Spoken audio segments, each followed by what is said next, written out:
bitch.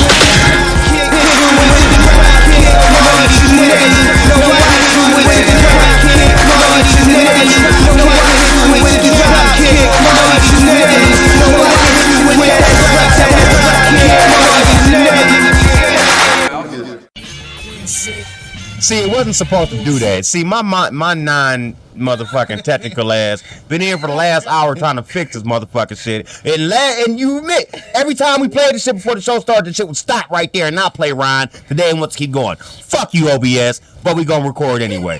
Welcome into the latest edition of Hot Tag Wrestle Corner. We had some outside, behind the scenes show shit we just started the show with, trying to get this damn. We made it. You know how we start the show every week. I'll just share the shit. We start the show the same every week, and I have to manually hit the music to play along with the video. So that's why when motherfucking Carl Weathers and Arnold Schwarzenegger go, "You son of a bitch," it's never lined the fuck up. Maybe one fucking time. Anyway, it's only because OBS won't let me convert the damn video that I made. It has the actual audio to it where everything is synced to a fucking T. It will not let me upload that shit for some stupid ass reason. I've been trying to figure that shit out for months. I don't know. The internet isn't helping me with this. If you're watching out there, you know how to fix this. Please tell me. Jay Bird, I'm be coming to you with this because you already know we've been trying to get on this for a minute, so we'll figure it out. I don't know. Maybe Young Juju can help us. But welcome into the latest edition of Hot Tag Wrestle Corner. Throw that shit out to the side. Today's date is March 2nd of the year, our Lord, 2024. I'm one half of your host. I am Rob. I'm Clint. We are in.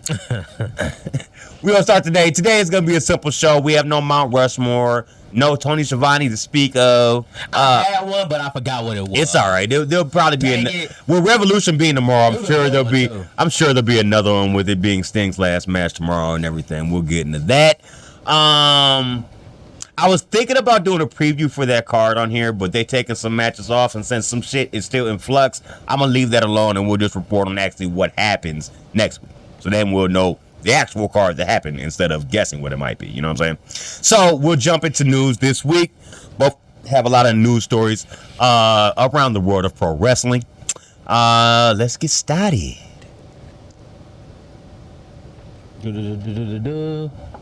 All right, so I'll get us kicked off here. So the first story I want to jump into.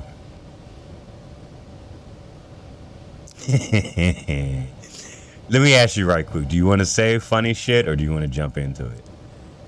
Can we go? Oh, wait. No. Sorry. We are saving it. We got to start off with a downer.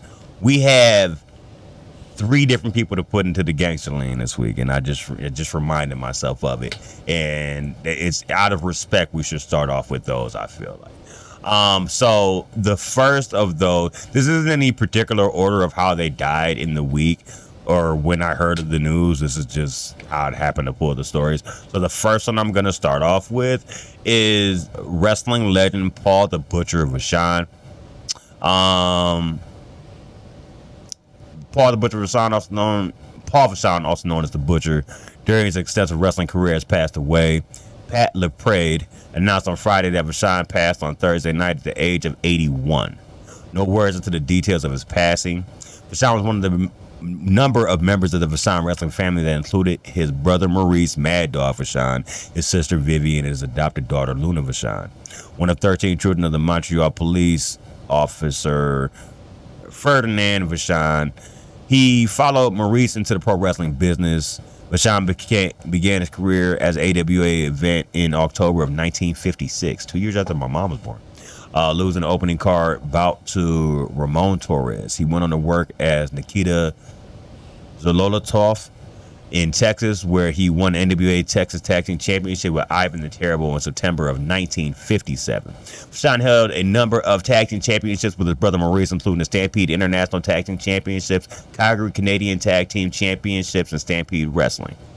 He and Maurice also won the NWA World Tag Team Championships in 1967. Paul would later team with his storyline brother Stan Vachon and win the titles again in 1968.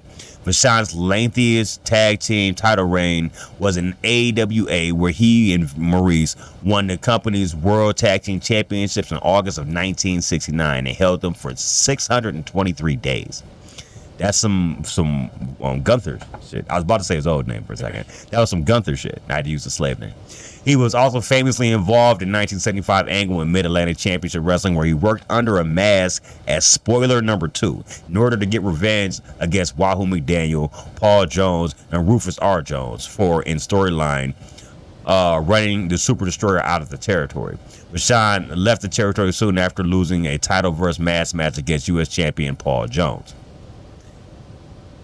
Now, I wonder who wore the mask in that, because every time they show pictures of Mad Dog, he didn't have a mask.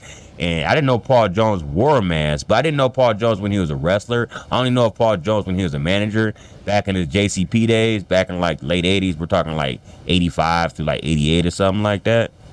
So that's interesting. Vachon retired from the ring in 1985 after a stint with the WWF and unsuccessfully ran for federal office in Canada under the New Democratic Party 3 times. So on behalf of... He was Kane before Kane. Yeah, technically, yeah. But we wanted to send out our condolences to him and his family. We'll give a moment of silence to all 3 gentlemen once we read off all their quick obits. So that was our first right there. Our second one that we lost during this week, or at least the ones that I heard of, was Virgil. Virgil passed away at the age of 81. I believe his real name is Michael Jones. He was also known in the ring as Soul Train Jones. He was Vincent in WCW. That was their take on they're taking the zinger at Vince McMahon, you know what I'm saying? He passed away at the age of 61. He be dealing with several different health issues recently, including dementia and 2 strokes. In a post on Twitter, referee Mark Charles III broke the news. He wrote, quote, "My dear friends, it's with great sorrow that I bring the news from the Jones family, the passing of our beloved Michael Jones, who we knew and loved as Virgil, Vincent, and Soul Train Jones, and more. Virgil passed away peacefully at the hospital this morning, and I ask that you pray for him and his family. May his memory be eternal." Also sharing some thoughts on the passing of Virgil was the $1 Million Man, Ted DiBiase, who Virgil was his number 2 for years, and even ended up feuding at one point in time over the $1 Million belt in the early 90s. Ted DiBiase was paired with Virgil during his WWE career together, and he shared some thoughts after learning about his passing. He spoke with Busted Open Radio. He said, quote, "The way Vince McMahon laid it out was the biggest point. He made Virgil understand what his job, and he did it very well. It wasn't that he did a whole lot, but he had the presence and the fact that he was this great, big, muscled up guy." On his in-ring talent, quote, "The reality is Virgil was a great guy, but he wasn't really a great wrestler. If he'd had a little more wrestling talent, we could have had a lot more out of it, but what we got out of it was great, though." That ends his quote there. Gotta be honest there, Ted. That's kind of a shitty way to immortalize your dude who just died. I mean, you are being honest. I can't say anything against that, but I think this might have been one of those times that probably didn't need to lean on honesty, considering the man passed. But he told the truth. It's not like he lied. I guess he wasn't cap. You know what I'm saying? A little more from him. I think he just said what everybody knew. I think a lot of us knew that about Virgil, though. Like, he wasn't the best wrestler in the world, you know, but... Here's some more on him, because I'm reading through. I got some more from him, but it's just basically talking about, here, let's get into it. Fuck it.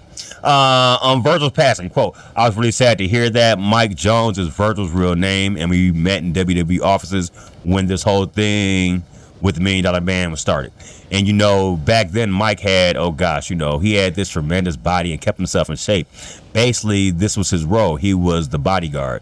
I would run my mouth, and if somebody wanted to say something, I'd back up and say, 'Virgil, take over.' But the thing was, where basically as Virgil might get tired of all of my crap, right? It just says, I'm not doing it anymore. And we ended up having a one-off, had a match, and doggone it, Mike was a great guy, nice guy. And I like to say, to keep your body and mind to keep your body in that kind of shape, it takes a lot of discipline, and he was very, very good at that. Much better than doing that than obviously in terms of keeping his body. When it comes to keep the body in great shape, he said he did a good job of that. I just wish that he had more wrestling savvy. I don't know how to put it any other way, but if he could have really wrestled, we could have had a good run. But basically, it was over pretty quick. Good old Virgil. He didn't have the charisma, so it was probably over before it really started. But we continue to be friends. I would see him at some Comic-Cons from time to time. I told him to keep going forward. Quote, if you get booked on any Comic-Cons and we ended up together, please come sit with me, please. And he did much of that, but the reason that I stopped doing that was things that Virgil had said to some other fans that just, it just wasn't right. But I'm looking back at it from where I am now, and I'm going to,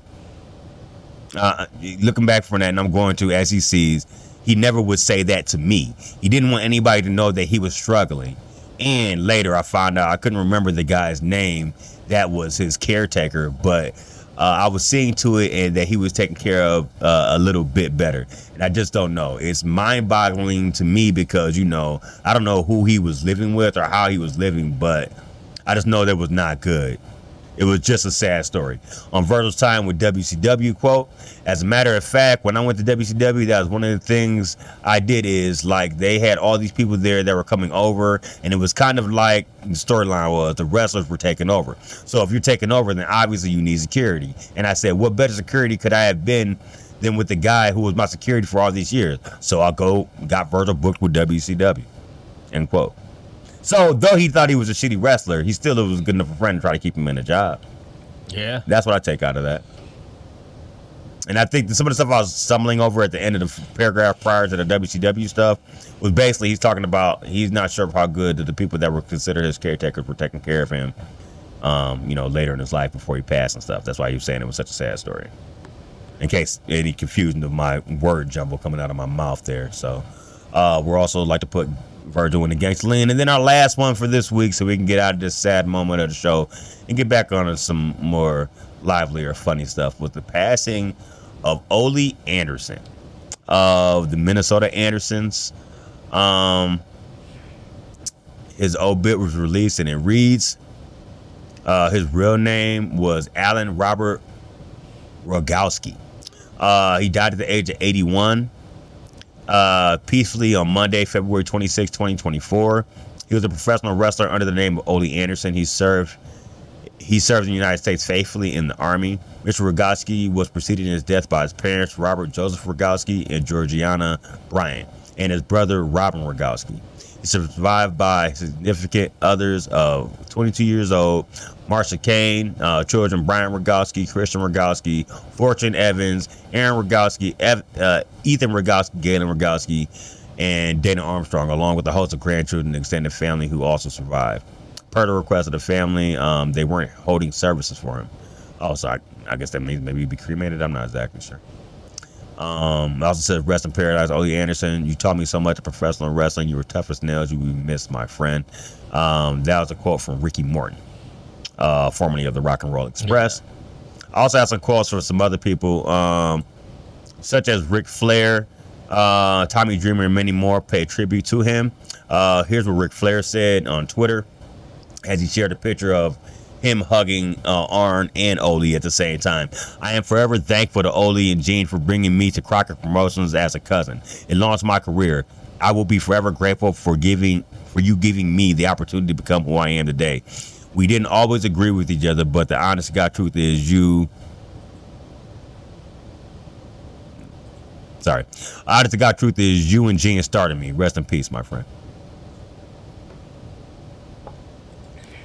Also speaking on it, Tommy Dreamer, quote, I watched him wrestle thousands of times. He did great at his job. Healer babyface. R.I.P. Ole Anderson. R.I.P. Ole Anderson from Baby Doll. NWA Legends, just speaking on it, period. Dave Meltzer, I'm sorry to hear about the death of Ole Anderson, one of the major characters of professional wrestling of the 70s and 80s, excellent talker and great heel. John Pollock, Ole Anderson, one of the most influential figures in the entire industry at the peak of his powers, booking both Georgia and the Carolinas concurrently, which was insane when you understand what that entitled, polarizing doesn't even begin to describe him. Jim Valley. Ole Anderson passed away. Famous tag team with his brother Gene and later tag with cousin Arn. Just speaking on his career. And that's about it on that one. So we would like to say for all three gentlemen that passed away, Paul Butcher Rashawn, Michael Virgil Jones, and Roger Ole Anderson Rogowski, using their kayfabe names and their real names. Out of respect, we'd like to give a moment of silence to all three gentlemen.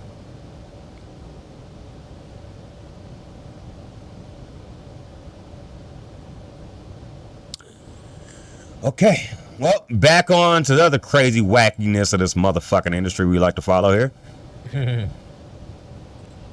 All right. A couple lighthearted stories in there to try to what's the name to move. Well, let's start with some good news. Cody Rhodes, after WWE Raw went off the air, decided to have a gender reveal. You know, he's having another kid. He's having a boy. Excuse me. He's having a boy. So that's great news there. We all know his wife is fine as hell. Mm-hmm. 10A has signed Alex Hammerstone. Is one of the free agents. We was talking about free agents. Not too long ago, yes, sir. So yeah, signed with 10A. Actually, I guess some good news saying that, you know, they kind of been like in the news, you know, with the whole Scott D'Amore thing and superstars possibly leaving or wanting out their contract and everything like that. So, the news on that one. Another one, Rikishi talked about how his wife almost left him after the Hell in a Cell spot in the Armageddon 6 Hell in a Cell. Of course, you don't remember that spot. That's the spot where he gets chokeslammed off the cell into the truck of hay by the Undertaker. Right. Undertaker.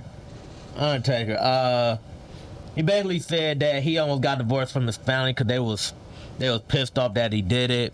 Basically saying that, like, it was either I could have took this opportunity that I could have had, or I could have took this opportunity. I only get it one time, so I started taking. In fact, he's still getting residuals over 25 years from taking that bump, which means he's still getting paid. And it is one of the most iconic moments. Whenever you see like a Hell in a Cell like montage or video, I mean, you're gonna see Mankind getting thrown off. You see that one, but just usually one of the second ones you will see too is Rikishi getting choke slammed off the cell into the truck of hay. So, alright, so next on the news side, we're going to The Rock. So now he essentially owns the rights to, which is called The Rock's IP, basically. He owns the rights to The Rock, Rocky Maivia, Team Corporate, Rock Nation, The Nation, Rudy Poo, Candy Ass, Jabroni, if you smell, basically all his catchphrases. But there's some ones that I'm just here that's like, hold on, like the Samoan Sensation. I don't know where where that come from. Of course, you know, I said famous one like Know Your Role and Shut Your Mouth, Team Bring It, his finisher move, one which is good, one was probably one of the worst finishers ever of all time. Finally, The Rock has come back to It Doesn't Matter, the Millions and Millions, the most electrifying man in sports and entertainment. Rock Populous, I don't know what that is. Is Project Rock, I don't know what that is. At least that man supposed to be Young Rock, probably. I don't know. I don't know, but so shout out to The Rock, man. Not only did he got on his own, what's the name? He on all his catchphrase and everything too. But they also said too that he can't. It's for 10 years. He cannot. Let me make sure I get this right. He cannot licensed the IP to business competitors with TKO for 10 years. So, that means if something happened on a sour note, still can't what's the name to no other competition. So, got that one. All right. Let's see.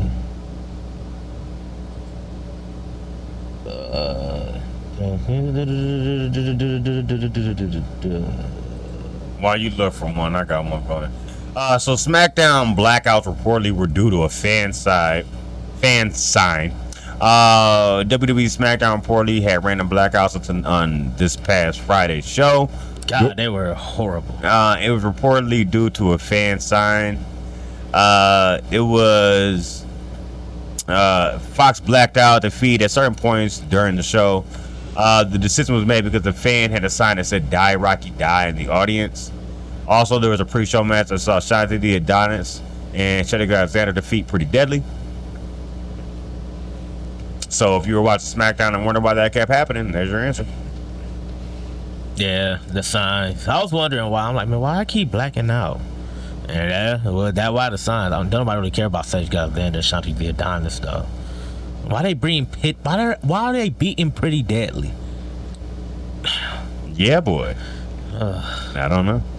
As previously reported, Tama Tonga is set to appear in WWE soon, ending his run with New Japan Pro Wrestling. According to Wrestling Observer newsletter, Tonga could be considered to join the Bloodline somewhere down the line. Yes, Tama Tonga is adopted son and actual nephew of Haku.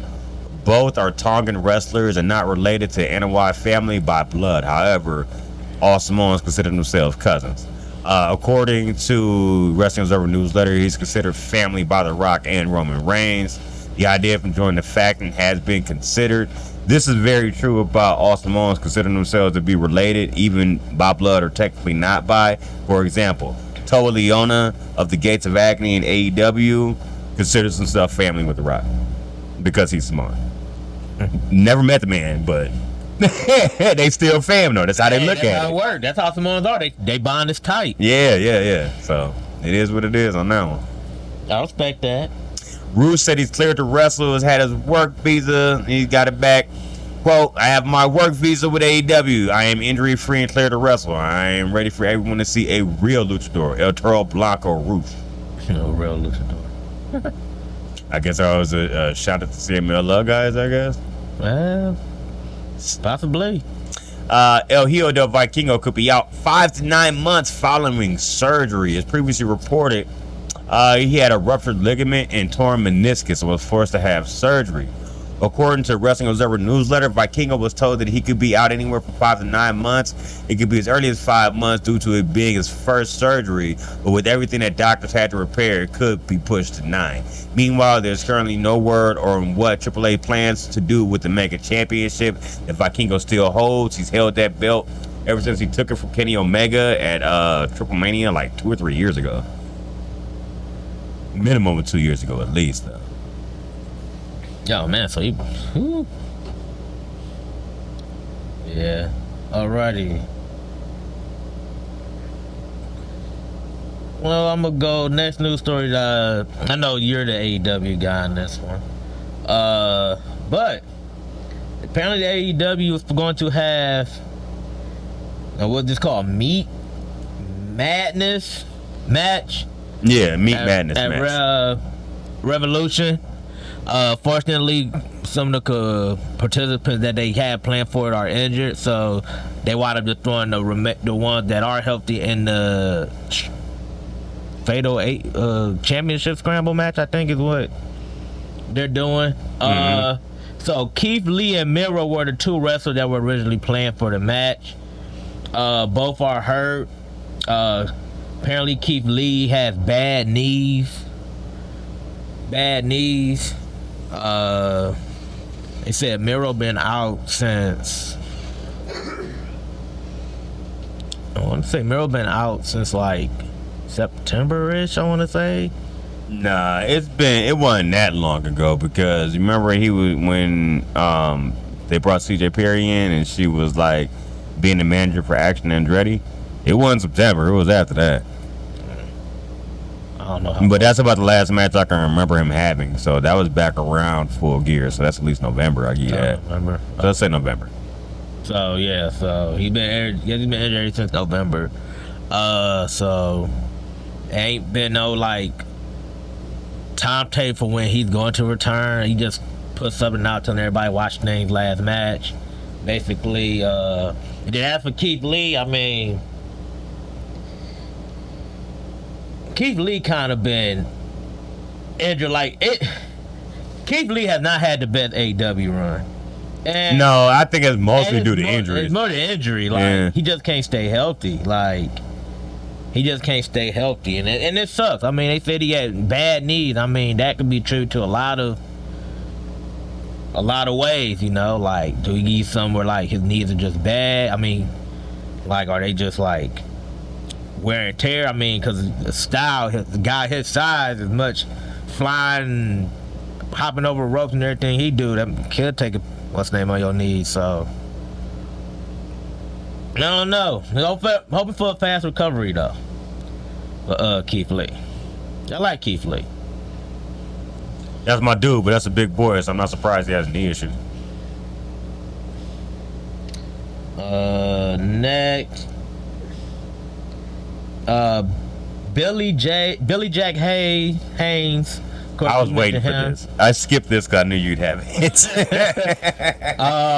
will appear in Multnomah County Court in Portland, Oregon. He actually appeared Tuesday to face charges of murder in the second degree and unlawful use of a weapon following the death of his wife, Jeanette Becraft, who was 85 years old. The trial is set for April 11th. Of course, he was known for stints at WWF and WCW under the mask of Black Blood.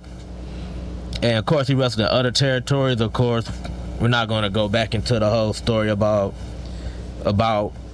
what happened. Basically, layman terms, he was in a standoff with cops for like a couple hours. They'd bring crisis negotiators.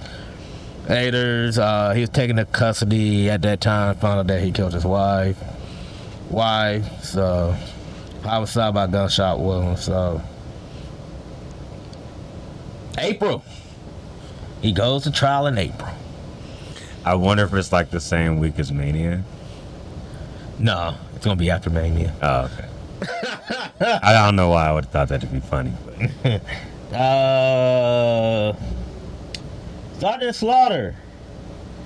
So, you know, you go hope. Then he said his opinion of Vince McMahon has not changed despite the allegations. So I guess the answer to my reaction to this is really based upon how he felt about him to begin with. Because maybe he always thought he was a piece of shit. He said, I'm guessing he doesn't. He said no. I knew it. My opinion has not changed about Vince McMahon. I was hired by Vince McMahon Sr. If it wasn't for Vince McMahon Sr. and guys like Pat Patterson, Harley Race, Lord Alfred Hayes, and Roddy Piper, I wouldn't be sitting in front of you today. They were a part of what I became and the character I created. Vince Jr. was always there to let you go full bore when he asked me to be the Iraqi sympathizer. I said, I'll do it, but I want to be able to do it the way I want to do it. And Vince basically told me, if you're going to do this character, you need to go all the way in. But if you go too far, I'm going to pull you back, basically. That's his. What's the name? So, all right. I gotta be taking the shots. They say like, well, I don't have a pen about the man because he ain't hired me. His daddy hired me. Okay. All right. Okay. I respect that better than what I thought you were about to say when you started. Yeah, I thought he was gonna call like an asshole. I ain't gonna lie.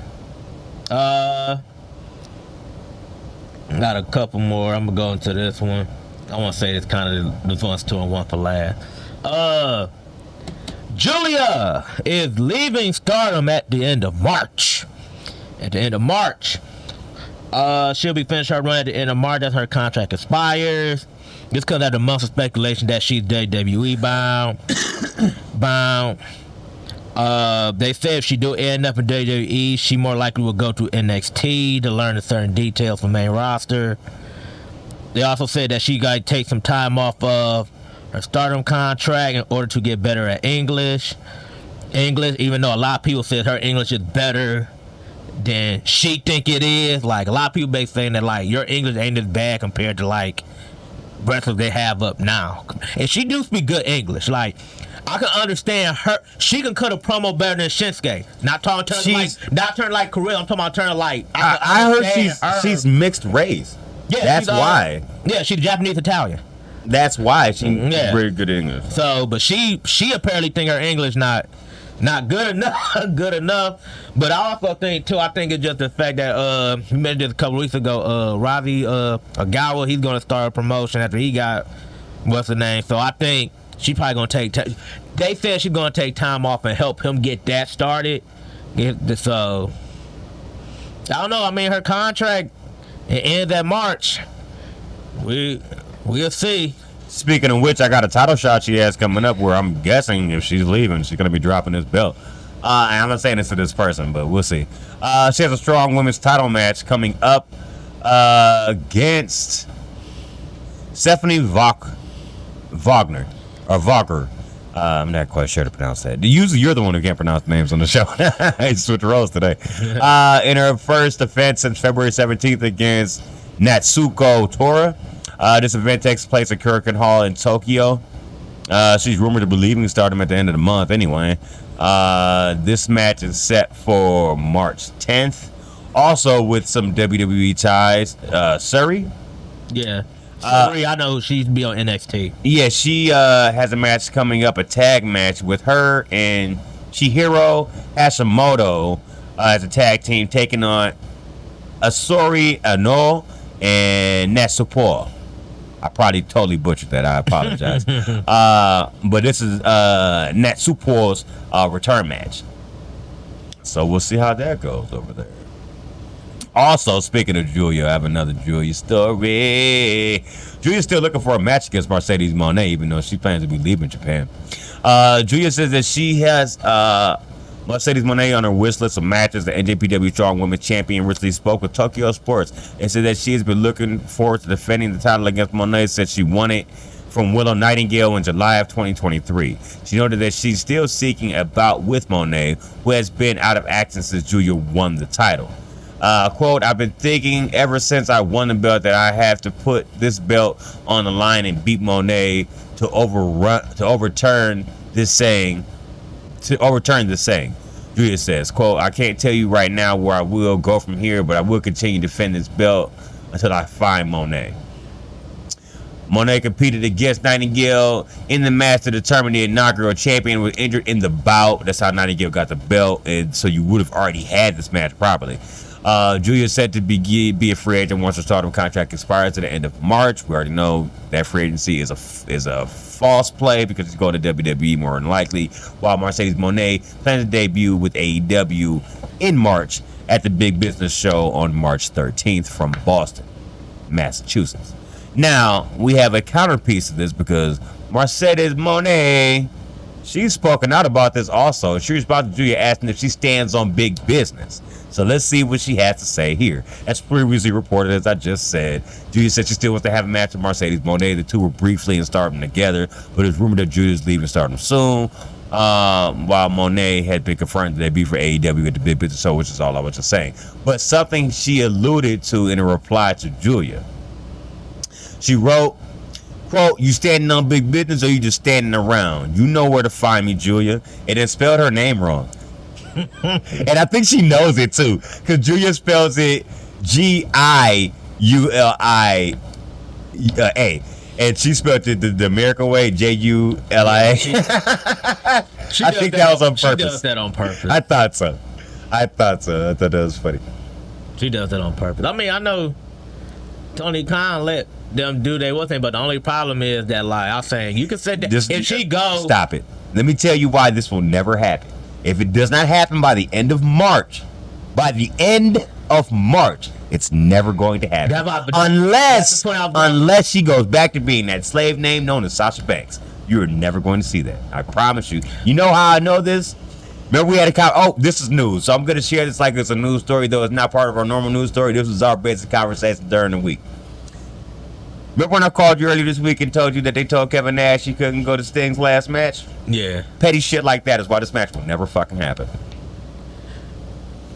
Yeah. Well, I'm thinking of it was like, she's not going up immediately. I'm like, Tony Khan, don't he will let his superstars go to other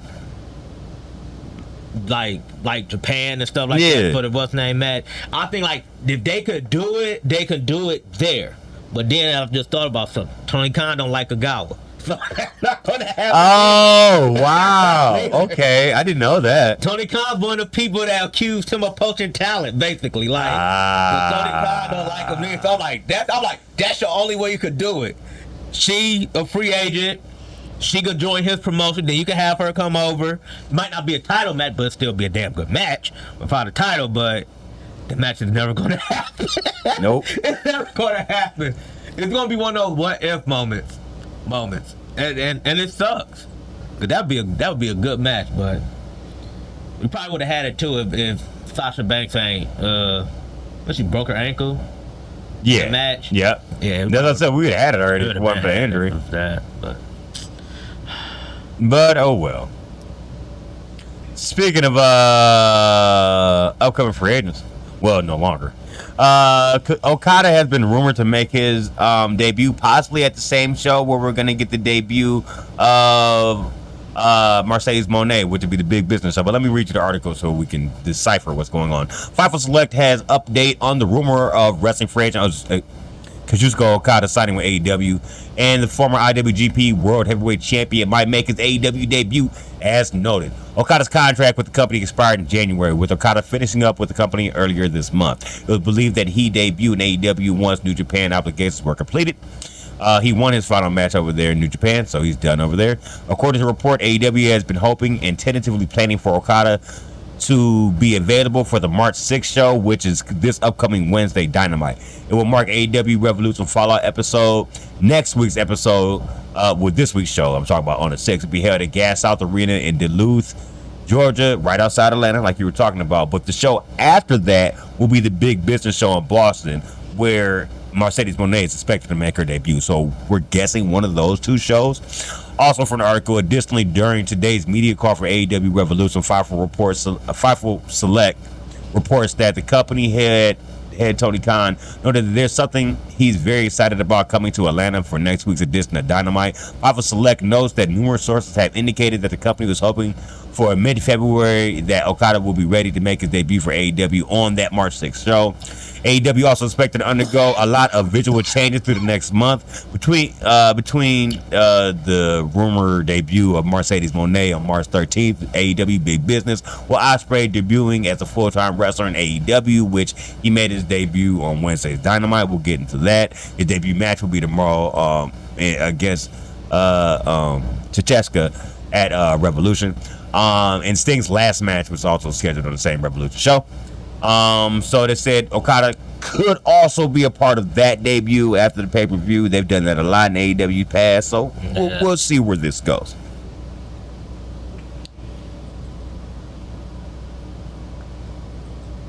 Another real quick one here, while you go ahead and pull up whatever your next one is. Dark Side of the Ring's first 3 episodes have been unveiled. We unveiled the whole season about a week or two ago. But in order of the first 3, March 5th, Tuesday's debut, will be Earthquake John Tenta, which should be an interesting episode told through the eyes of his family, his wife, and his 3 children. March 12th is Buff Bagwell. And March 19th, Terry Gordy. Now, I wish on the Buff Bagwell, because that's going to be a crazy one. Let me tell you. Yeah, it is. He had a Crime and Sports episode. Yeah, I know. He is a fucking train wreck, bro. After wrestling, woo! Yeah. And you remember he was on that Gigolo show? Couldn't stop drinking. He was on that Gigolo show, too. That was like on Showtime. You should hear his price rates, bro. I never heard of that shit. Oh, my God. Dude, listen. For just an hour, for him to be their boyfriend, and that entails everything. Like, if you want to fuck, you can fuck, but you don't have to fuck. It's not mandatory. It's like $3,000 for an hour. For an hour, bro. It's like $3,000 to $4,000. So then they said for 4 hours, it's like $8,000. Then for like a whole night, it was almost like 30 bands.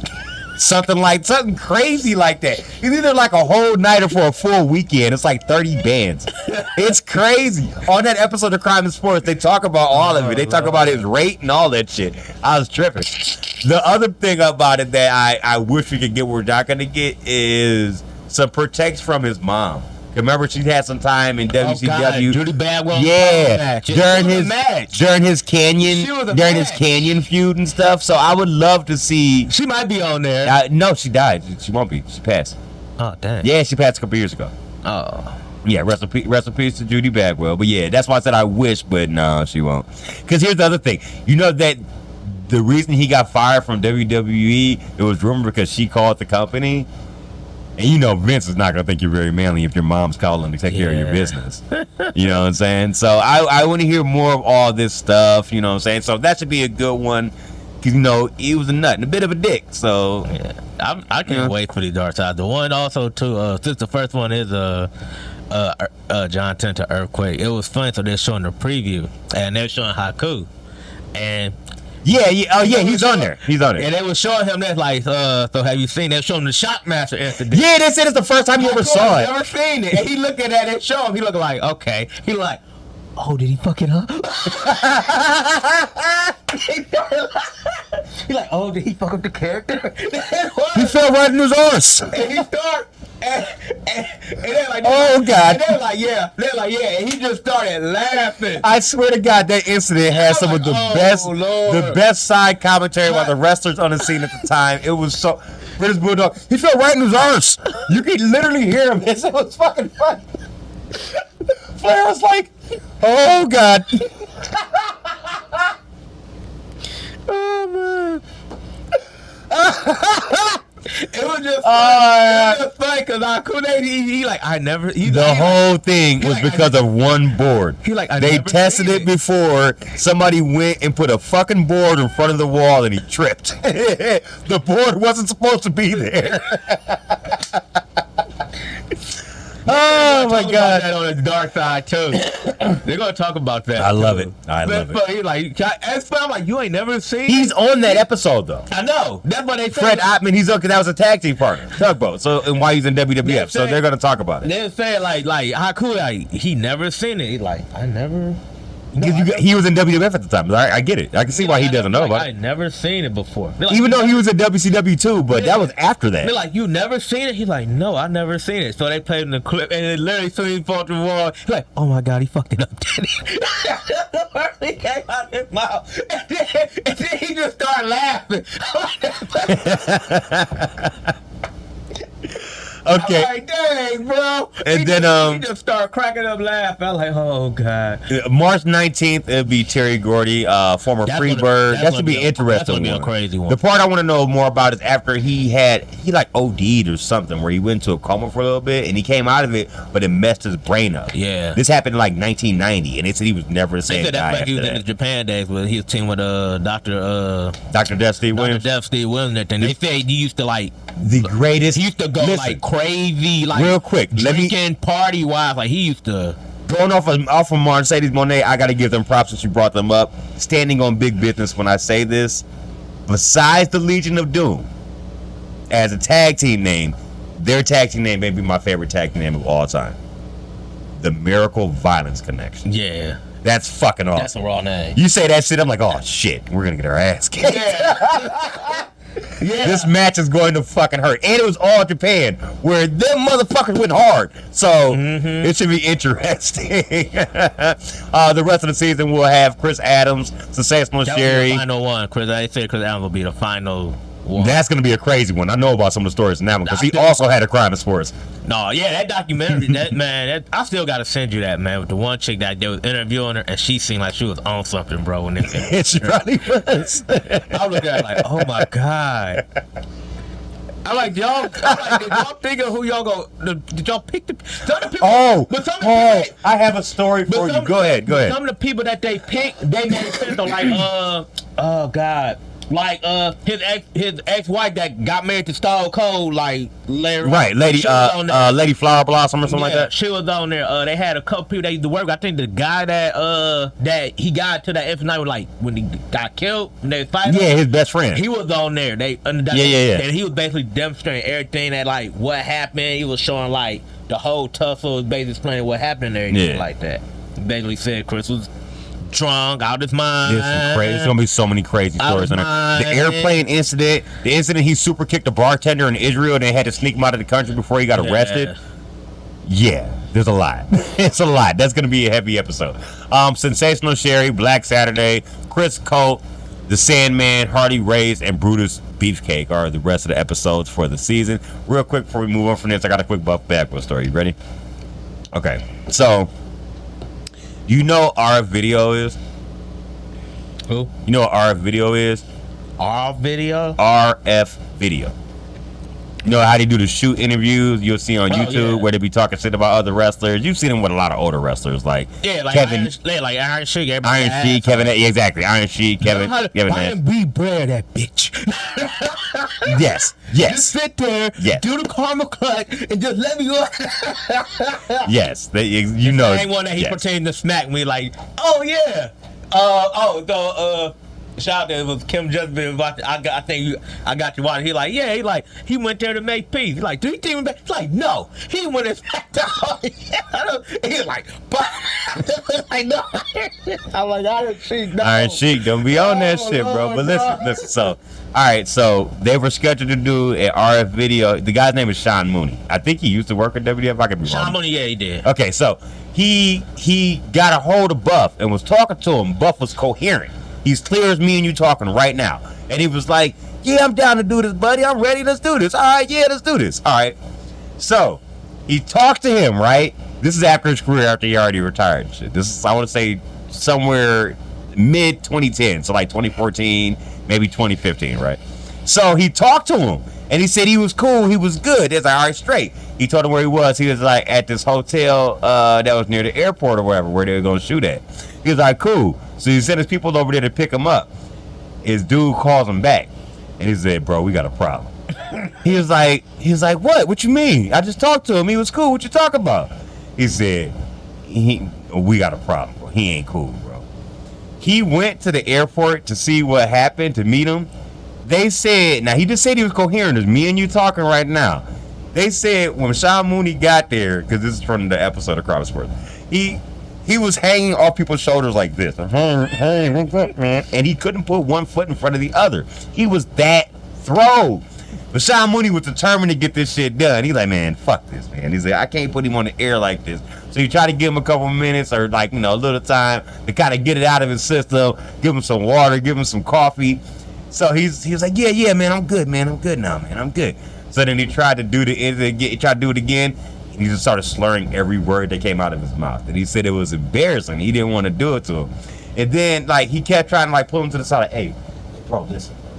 Like, bro, listen, bro. We can do this at another time, bro. Like, it's cool, bro. I understand, I'm a little... inside, he said he was pissed. But he said, being professional he's trying to be professional. It wasn't the first time other wrestlers that had been thrown, but still come out of it and, do it. Yeah. He was hoping he was going to tap out. That's what the Buff kept saying. He said, don't worry about this. I'll tap out. Just give me a second. I'll tap out. And he kept saying like it was fucking wrestling. So he doesn't tap out, by the way. He never taps out. So he gives him some time. He can't get himself together to get out clear sentences and words. And then all of a sudden, he just randomly starts sobbing and just crying on the spot. So Sean Mooney feels bad. Oh, Lord. Because Buff is crying like, please, man. Let's finish this.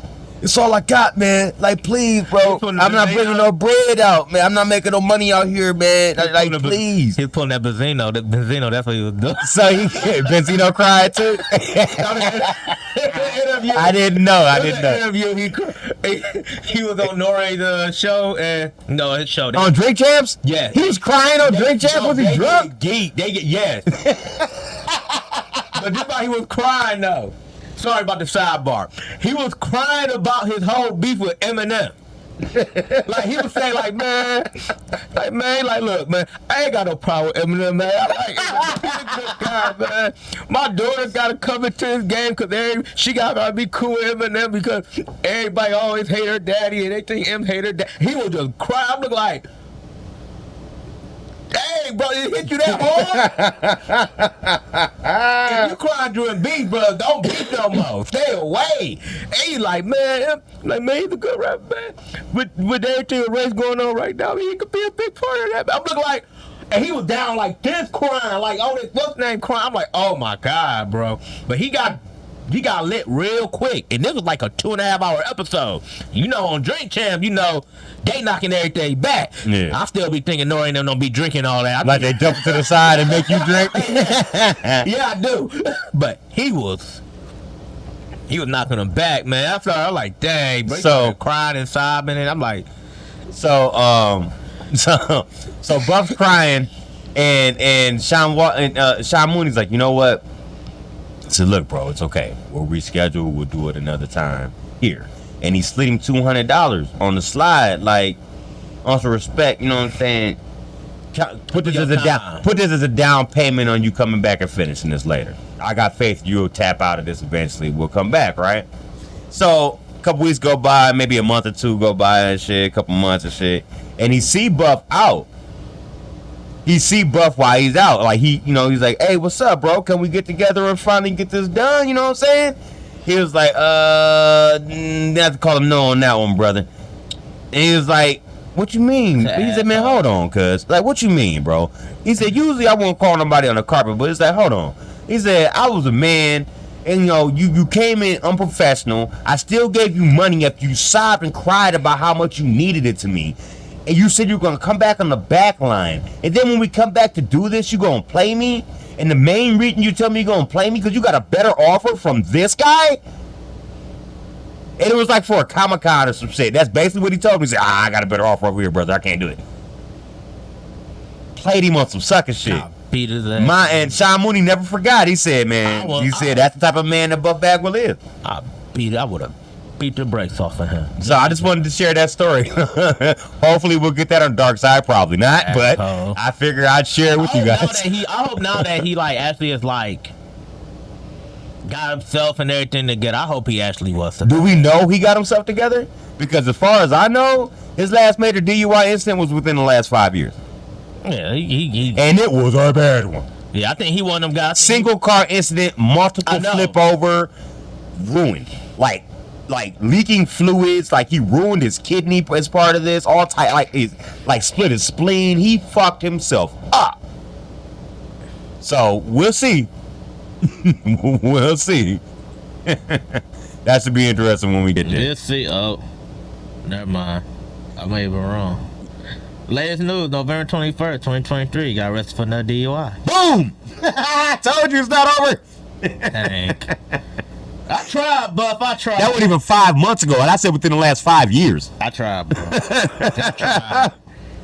I tried. Here's some more funny stuff.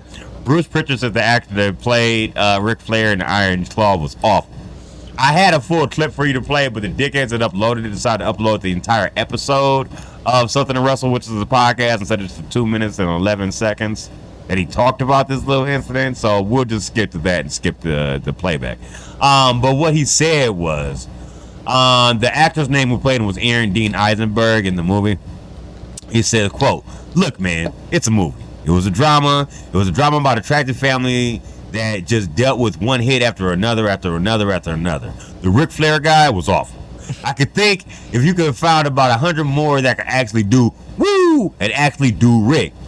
On the Von Erich's story being a tragedy, quote, "It's just a tragic story, and the way you have to look at it going into it. If you're going into it for a wrestling movie, you're going into the wrong movie. If you're going to it looking for facts, you're going into the wrong movie," end quote. As someone who saw the movie, he's right, but I don't want to be a distractor of it. I thought it was a great movie, but if you're looking forward to go historically in order and have all the pieces of the story there, I got to be honest, they're not. They were going to have to cut down time for movie theaters anyway. This is something that's probably better told in like a mini series.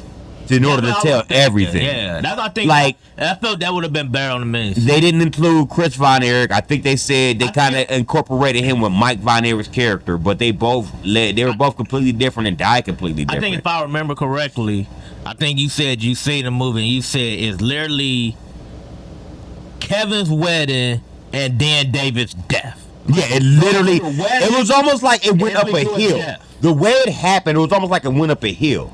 Like all these good things are happening for him, like you going up the hill, like a roller coaster, like chunka, chunka, chunka, chunka, chunka, you going up. The top of the hill is Kevin's wedding. Kevin's wedding, my And at the end of Kevin's wedding, they show Fritz and the wife, I forgot her name off the top of my head right now, they go fuck. And I mean that literally. Not they didn't say those words, but he was looking at him like, hey, the boys look like they're good. So we got the house flowers. So why don't we go, and you knew what he meant. Yeah. So they literally went to fuck and it cut to black. The next thing is him picking up the phone and finding out that David died in Japan. David was in that wedding at that dance scene. So it literally was that drastic. You drop down the hill at that point. And then it was all the tragedies and the rest of the story started happening from there like that. Yeah, I thought that should have been better as a miniseries. Yeah, there's a lot of parts that people feel like should have been stretched out more, so it probably should have been a miniseries. Now, my personal take, I thought it was a very good movie, but you have to also understand those things going into it. If you did, to me, if you're a fan of good movies, you'll like it more than if you're a wrestling fan, because you're gonna go to it with a certain expectation that you're not gonna come away with. Yeah, you're not gonna come away with that after that. If you don't know the story, it's better to go into it and then find out the actual story after and be like, oh, they left all this and out. So that's how I would approach it. Yeah, that's how I'd say. I get what he's saying. Okay, that should have. Yeah, I felt that should have been a miniseries though. It probably still can be, honest.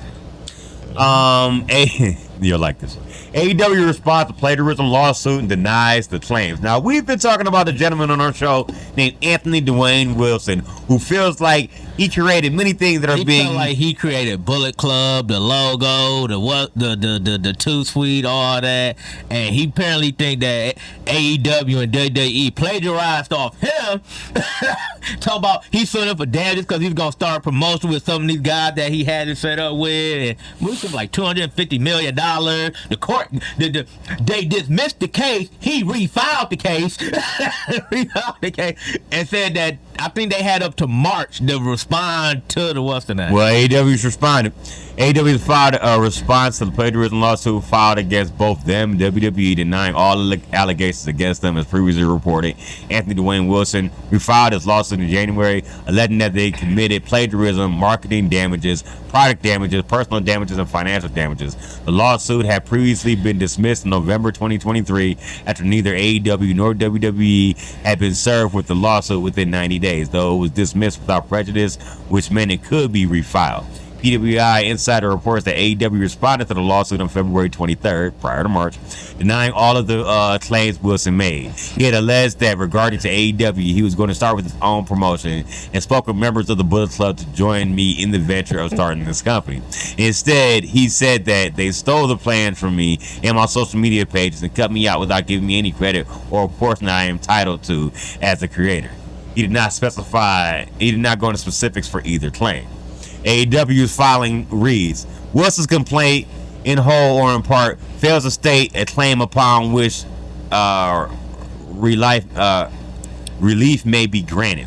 Wilson's complaint, in whole or in part, fails to comply with this federal constituent, it says, because it failed to provide a short or plain statement of the claim showing that the pleader is entitled to relief. Basically, he didn't show what he was. He ain't explained it well enough to explain what he should be getting credit for.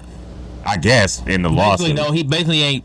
Feel like he probably ain't had no evidence to prove that like you started like exactly. all this. To the extent Wilson alleges a claim of copyright infringement, such a claim is barred because Wilson does not allege the existence of registered copyright, meaning he couldn't turn up the copyright to prove that it's his. That is his. That's basically what you just said. He also could not show The barred. He said his claim is also barred because alleged work is not an original work or authorship, meaning you don't own it. You don't own it, or you didn't create it, so you can't get the name. Allege that you what's the name? People allege a lot of stuff. Don't mean that they did it. So basically, they went. This is basically them going for claim all the way down. Everything you said. And there's a whole lot more. They refuted every single thing, bro.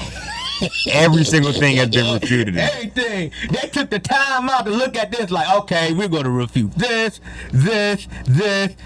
definitely this. I can sit here and read. We'll be here longer if I keep reading this thing, but they refuted it all. I love it. Also, WWE received an extension on responding and must file their paperwork about the claim by March 7th. They're probably not going to respond. So they have until Thursday. They're probably not going to respond. Hey, maybe they'll get Jerry McDevitt on his ass. So, we'll see. We'll see what happens with that. I don't know. I'm not sure. Oh, I guess.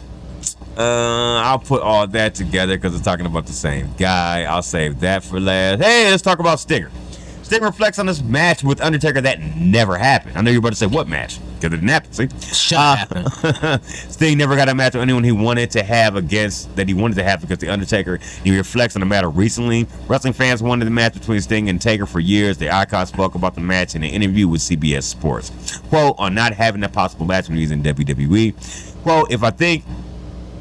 Quote, I think if it was done right, it could have been a right for sure. Everyone will remember and never forget. They will be talking about it to this day. But it was just not going to happen. I thought, well, maybe if I get my foot in the door, we'll see what happens. So I got my foot in the door. We did a WrestleMania with Triple H, and then Vince McMahon called and said, hey, I want you to have a world title match with Seth. Would you be willing to do that? Yeah, I'd be willing to do that. Still in hopes that somebody would get in there with Taker.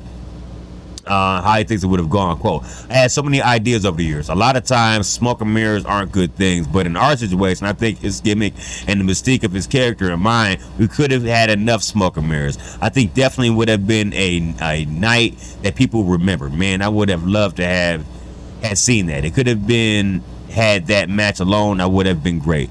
It wouldn't have had to do anything else. So he's saying basically, if he would have had that one match in his time with WWE, he would have been fine. If he never did nothing else while he was there. It should have happened. Listen, man, this is the same man who had the two biggest superstars in professional wrestling at the same time in his company, had them do house shows and felt like they didn't have enough chemistry in order to make that your main event of basically WrestleMania 8. And that's Ric Flair and Hulk Hogan. So I'm not surprised that he didn't put together Sting and Taker either. He has a lot of good stuff that be under his nose that he just lets go for whatever his little simple ass reasons be. Vince is a very mercurial person, so I'm not surprised that this is the outcome at all.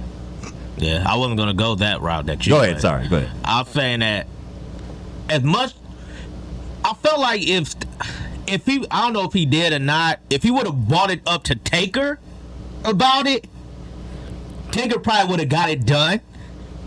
I expect that, like, yeah, I bet Taker was down. Taker probably would, if he would have brought Taker, like, look, man, me and you, man, we can have this match. What's the name? Taker would have took it to Vince. Vince would have did it. You know why else I think it would have been good? He would have did it. I don't think Sting would have cared if he went over or not. He wouldn't. You could have did that at, say, 32 as his bounce back, because I don't think Taker was at 31. So you could have did that as his bounce back from losing the streak to Brock. Yeah. Started back up against Sting. A meaningful match, you know what I'm saying? They could have did that, but they didn't. Yeah.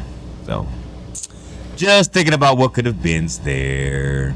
You got some more news stuff? Because I got Hulk Hogan stuff. I got TNA stuff. And I got a funny Jake the Snake Roberts story. My last story is about Riddle. Oh, no. Save that. Let me get a couple more of these off. We're going to get to that in a second. But that one's going to be rather interesting. There was a documentary that came out on Vice recently called The 9 Lives. Probably should be called The 9 Lies of Hulk Hogan. Based talking about his career and scandals. Some people blowing smoke up his ass about how great they feel like he was and vital to the history of the industry, which he was, but he's also a giant fucking blowhard. So, in case you were interested in a Hulk Hogan fan, go check it out. It should be on Vice or on one of their streaming platforms that shows, like, back episodes of that, or like Dark Side of the Ring, for example, things of that nature. His son gets a continuance on his hearing of a DUI charge, which I feel like after you've been in a car accident that paralyzed your best You friend, shouldn't get no continuance on DUIs. you should never have another DUI again in your fucking life. That too.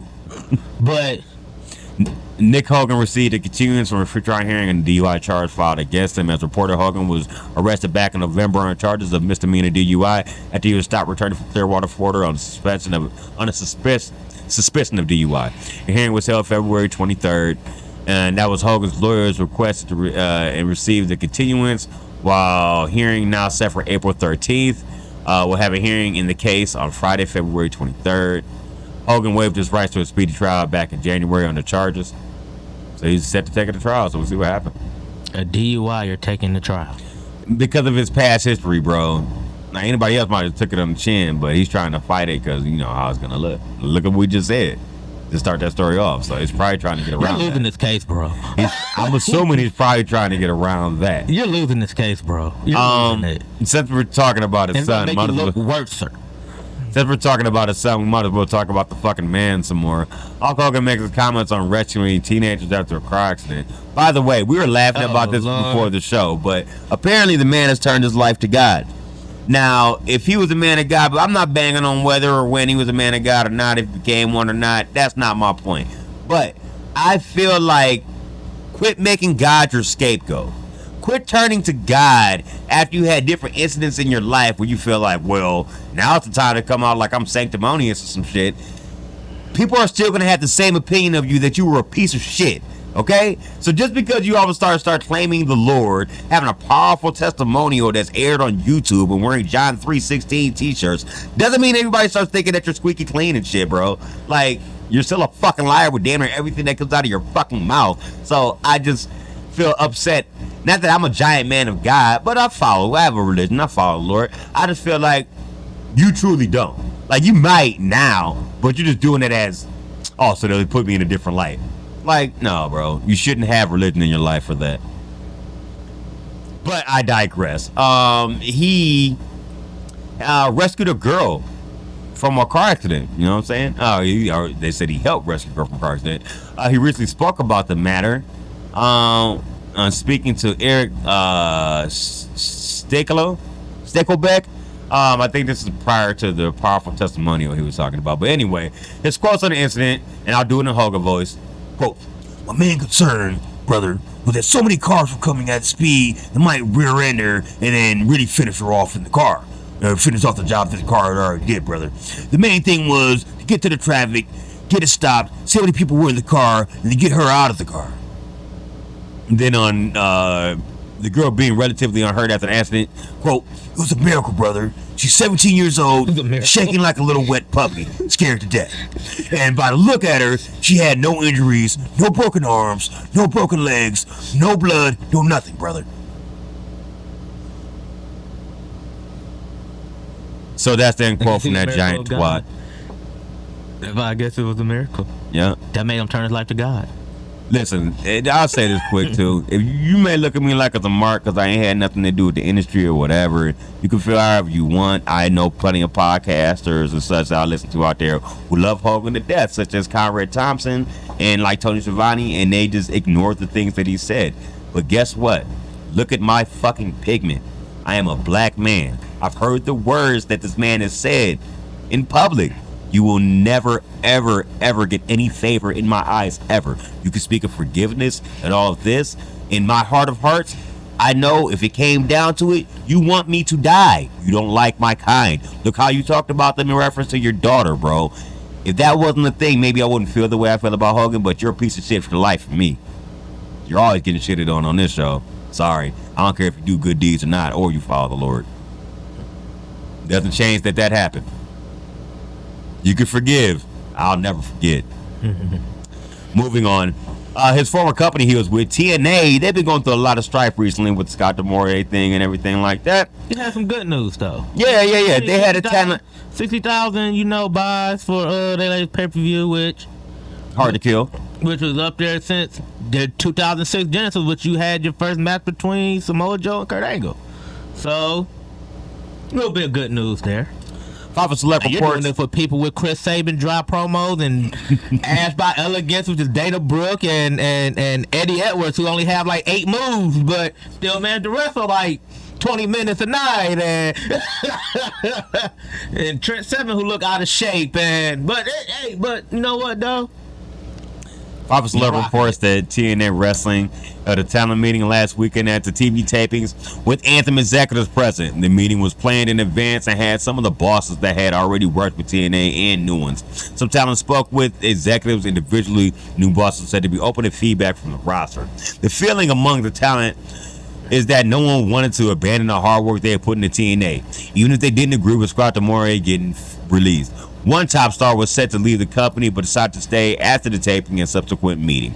The meeting was said to be good at getting talent excited for the company's future. While many hope D'Amore will return, however, he's not expected to do so. To go along with that, Anthem's TNA's parent company, Anthem Sports Entertainment, names Andy Schwann as the new Access TV president. They released a big quote about it. I won't go more into that, but Schwann previously had worked as executive at MTV, VH1, Warner Brothers Records, Universal Music Group, Live Nation, and other places. Oh man! So he has a big resume there, so I can see why they hired him. They released this giant quote about it and everything. I won't get into all that. I gave you most of his, his stuff there on that one, so we'll let that go. And I'm down to one more, so I'll get into this and then we'll get into Riddle. The Riddle one was pretty interesting. Jake Roberts on fighting with fan incident that cost him big money. So on the latest episode of the Snake Pit, which is his podcast, WWE Hall of Fame, talked about incidents with fans. Quote, on fans trying to fight him. Quote, yeah, it happened, and you learn pretty quick. Don't do that. That was the shit when he said it there. I was laughing so fucking hard, bro. He was getting into his shit. Got cut. Oh man, I was dying. That shit was fucking funny. Anyway, I'm sorry. I had to. Quote, yeah, it happened, and you learn pretty quick. You just don't go into some bars, Your neighborhood bar is not a place where you want to go into because the same guys you go there every night, it's their bar. And they don't like you walking out of there with their women either. I will say that usually what happens is some women are like, quote, oh my gosh, he's on television all the time. Oh my gosh, he's a star. Next thing you know, the guy's like, he ain't shit. I'll show you. And now you gotta thump somebody, But to be honest with you, man, it didn't happen to me that often simply because I went into the right places. When I say the right places, what I'm talking about is going into a place that has a lot of security. See your neighborhood bar. See your neighborhood bar. See your neighborhood bar does not have any security. TGI Fridays does not have security, but the landing strip does. Yeah. The landing strip does. Yeah. On why wrestlers go to gentlemen's clubs. Quote, believe it or not, and my wife doesn't believe it, was that one of the biggest reasons we picked those places is because we knew that there was security. We can go in there, drink, and not have a bunch of people fucking with us. Because if you got somebody messing with you in the titty bar, then you got a real problem. You're at a place to drink, and you said you're here to for a place to drink and have some decent music. That's it.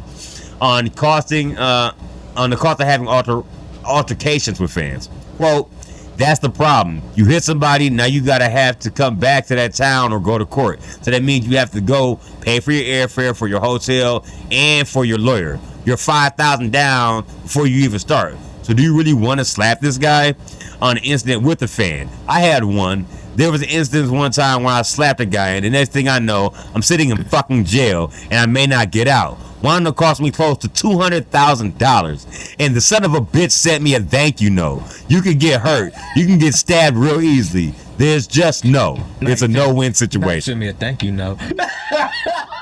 Right, Jake with these stories, bro. And that's the end of my news report. All right. Well, I got 4 things here. It's not 4. Not 4 stories, but 4 things in the Matt Riddle story. Matt Riddle talks about how he failed his multiple drug tests. His side of the airport incident, which we all knew about. And I'm gonna get into some more. First of all, this was on with Ariel Hawani, so you know he's gonna make sure he gets info. He's one of those. On the JFK incident, he said, what happened? We had a tour in India. It was 1 day tour, flew to India, flew back from India, got there, landed, couple hours at a hotel, went to the View, did the show, flew back to the state. When you fly, you feel some pressure and stuff. I thought it was air pressure. Really, bro? Let him tell his story. He said, I had a real bad ear infection. Then, of course, you add a couple cocktails on top of that. Then grab the mic. I'm talking some crap. Flights were delayed. It was a perfect storm. At the same time, a lot of people who would beat themselves up. At the same time, I looked at it, I think it was a sign. I was overworking myself, maybe hop back into things a little too quick, doing a 4-day tour and going to India for a day or two. It took its toll on me. Bullshit! Stop lying! Stop lying, bro! What? Because the police report, what everybody else said, you had to get subdued by airport security. So, I heard pressure and stuff. I felt some pressure. All that time you fly, you don't know what turbulence is? Come on, man. No. All right. On the sexual harassment charges. We ain't know he had these to go into what's in that. He said, I'm not going to go too much detail with that.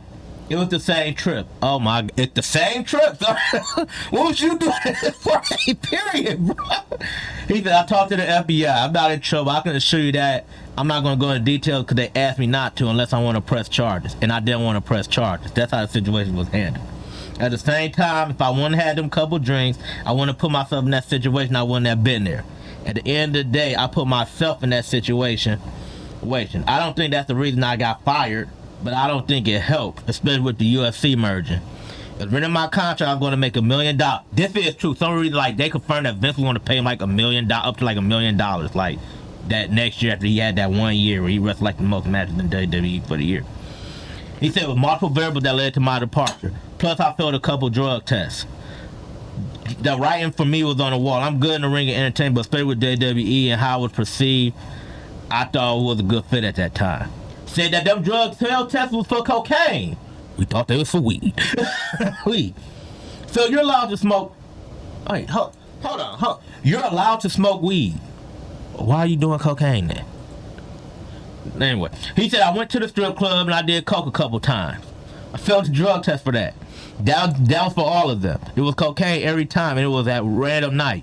WWE text you randomly, any week. Sometimes you get tested at the end of the 1 month and the beginning of another month. There was 1 week I failed, bang bang. I didn't know I failed the second one. By that time I failed the first one, so I got 2 at once. I think that's why they were a little more lenient. We tested you back to back, you failed both times. I'll show you, no more problems. Test me the next 10 weeks. I did that, I was fine, didn't fail 1 test. Then I thought it was in the clear, went out, partied a little bit, gave me a round test at my house. I failed that. Shortly they had me go to rehab. Wow. Where did WWE make him go to rehab? They don't make me do anything. But it go, okay, I'll go. I went for 30 days, left. And when I left, they made a recommendation. They want me to stay another 30 days. I said I'll do another 30 days. I said I would do 30 days. I don't want to do another 30 days. I missed Christmas and New Year's, learned my lesson. Trust me, I don't go out there and rate it up anymore like I learned to. No, we want you to do another 30. I want to test and get my black belt. I've been waiting 10 years.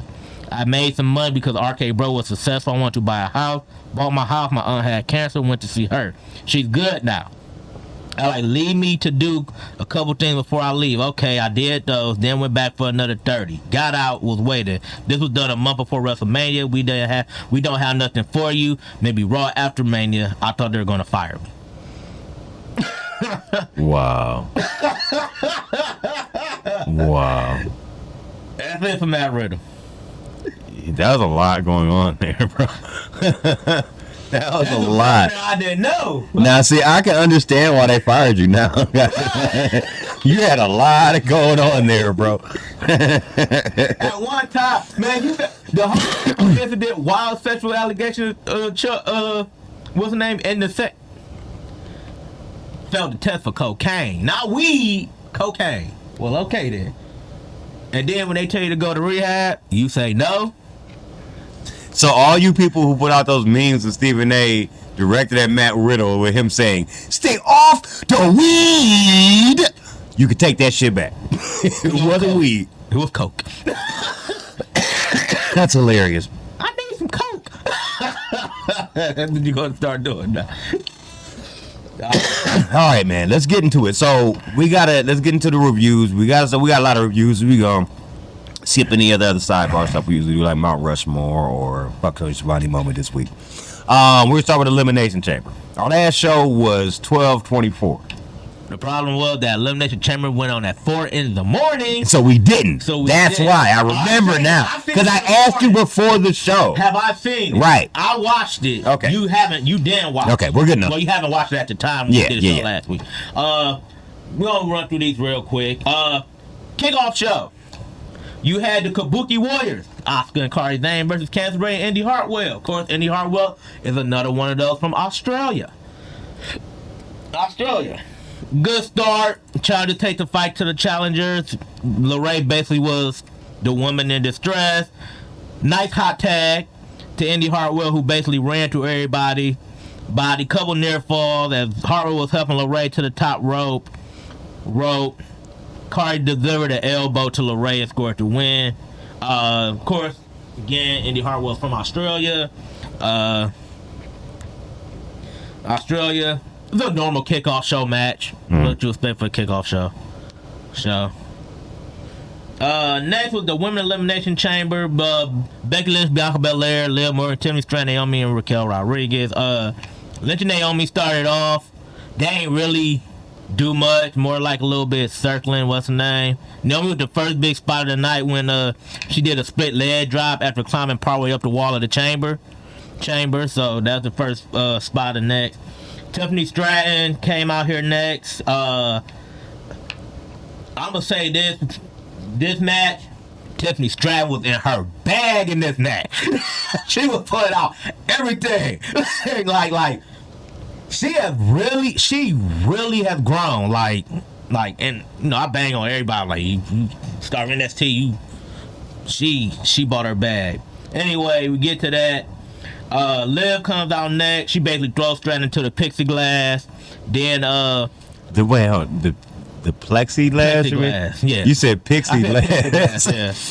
Like the y'all about to say like the candy? I'm the candy right now. That's probably why. Go ahead, my bad. Pixie stick. I want a pixie stick. I haven't had one in such a long time. I was like the candy. Yeah. Plexiglass. I'm sorry. I didn't mean to throw you off. She put her arm through the. Let's put Stratton's arm through the chain link wall of the chamber. Put it in an arm bar. Stratton eliminated Naomi. After Naomi hit Morgan with a sunset flip bar, Rodriguez came in. Basically, everybody in there tried to get rid of the tall one. I'm trying to think of the word. The powerhouse. That's the word. Right. I keep using it on the show. Powerhouse. Well, that's until the other powerhouse come in the match. That's the EST, and she basically ramped up the action. Stratton with the next big spot when she hit a swan time on from top of the pod onto Becky Lynch, Rodriguez, and Belair. Stratton got eliminated when Morgan hit her with a flatliner. Rodriguez got eliminated after a KOD.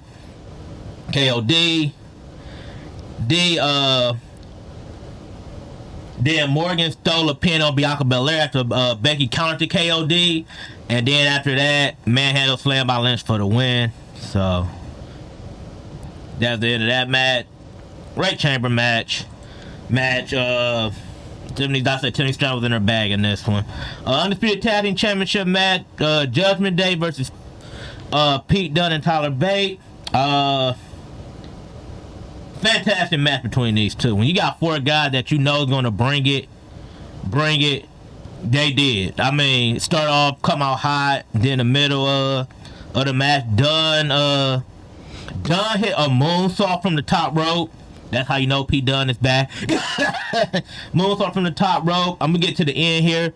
Dunne hit Balor with the bitter end. Mysterio slid Balor's foot under the bottom rope to break the pin. Mysterio got tossed. Double Tyler driver on Baylor. Priest breaks up the pin. They go back and forth until Baylor hits a coup de grace to gets the win. Next, Cody Rhodes and Seth Rollins on the Grayson Waller effect. Again, another Australia. So basically, he did a shoey with what's the guy named? Tua. I think he's a UFC fighter. The guy always drinks beer out the shoe when he wins. Yeah. Tua Vasa something. I can't remember off the top of my head, but go ahead. Basically, the big news of this segment was that Seth Rollins said he was just days away from being medically cleared to compete. Cody Rhodes basically said that he want to face The Rock one-on-one anytime. Rollins said he'd have his back. And then it basically ended out with Austin Theory trying to do his Rock imitation. And he just get laid out because why? It just makes sense. Mid-elimination chamber match. McIntyre, Orton, Lashley, LA Knight. No, my fault. LA Knight, yeah! Puma Asics, yeah! Kevin Owens versus Logan Paul. Knight and McIntyre started off this match. Knight basically got majority of the offense in. And including smashing McIntyre's head into Owens' pile. This part was funny. So, LA Knight, he slammed McIntyre like into the pod. And that McIntyre on the pod like this, KO was like, "Wow, I just punched the pod just because." Give him like a quick joke, you know, because you can feel that punch. What's the name? Owens come in next. Owens got a couple eliminations. Lashley come out. Powerhouse battle between Lashley and McIntyre. For Orton came out hanging DDT. But I don't know. I think he re-injured his back. As soon as he hit the DDT, he was like holding his back. And every time he took a move or something, he would hold his back. Paul was the last one in. Basically, Lashley spears Paul through the plexiglass. McIntyre hit Lashley with a Claymore for the first fall. Knight delivered the BFT on Orton. Then a McIntyre. But as he scored to get the pin, AJ Styles runs into the chamber. Hits Knight with a chair. Then hits a Status Cloud onto the chair, which allowed McIntyre to get the pin on Knight. A couple stunners. Owens got caught in an RKO. He got eliminated. Logan Paul tried to pop the brass nuts. Couldn't use them before they went. Couldn't use them for Orton flew in with another RKO for another elimination, leaving it just down to McIntyre and Orton. A spine buster from McIntyre left Orton down. McIntyre set for the Claymore. Orton was still down. McIntyre stood over Orton. Orton for RKO before he could make the pin. Paul come back. Blindside with the brass. Blindside him with the brass knuckles. McIntyre capitalized. He gets the win. He pins Orton. He punches ticket to WrestleMania. Oh, excuse me. So, Drew McIntyre basically at the end gets his pinfall on Randy Orton. And Drew McIntyre, Seth Rollins, that was a story that seemed like it was going to go. Then our final match, the Women's Championship. As much as Rhea Ripley got the popular applause and the applause, which Australia's her hometown. But a lot of people don't know, Nia Jax is also from Australia too, though. So you had an all-Australian main event. Here. Jax got to a fast start. Typical offense. Strikes, headbutts. She hit a senton. Ripley tried to fight back. But every time she tried to fight back, it get countered by Nia Jax. Ripley would build a momentum. Every time she would try, Jax would end up with a big move. She also hit a second row Samoan drop. They go to the outside. Samoan drop through the table. Annihilator. Ripley kicks out. Then hits a second Annihilator, a suplex. That was enough to set up a riptide. And Ripley retains her championship. Good fun, dominant match. Nia Jax was actually good in this match. She looked like she had a spot where like she was going to Not injured Ripley, but Nia Jax still has this thing where she sometimes is still a little sloppy, but good match as it was. So you got Rhea Ripley will go into defend her title against Becky Lynch. That is the end of Elimination Chamber. If I had to give it a grade, it's hard to grade Chamber because it was 4 matches.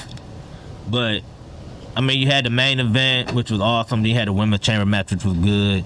Everything else was okay. I'll probably give it a B just because you felt our storyline for what's going to lead up into Mania. So, like, we got a glimpse of what's going to happen going into Mania. Just y'all got to just build on it, basically. But that's 2 in a row. What? Where you've had a 4-match card on your pay-per-view. Yeah. I'll give them this. And there's nothing. Sorry. And there's nothing between now and Mania. Yeah, no.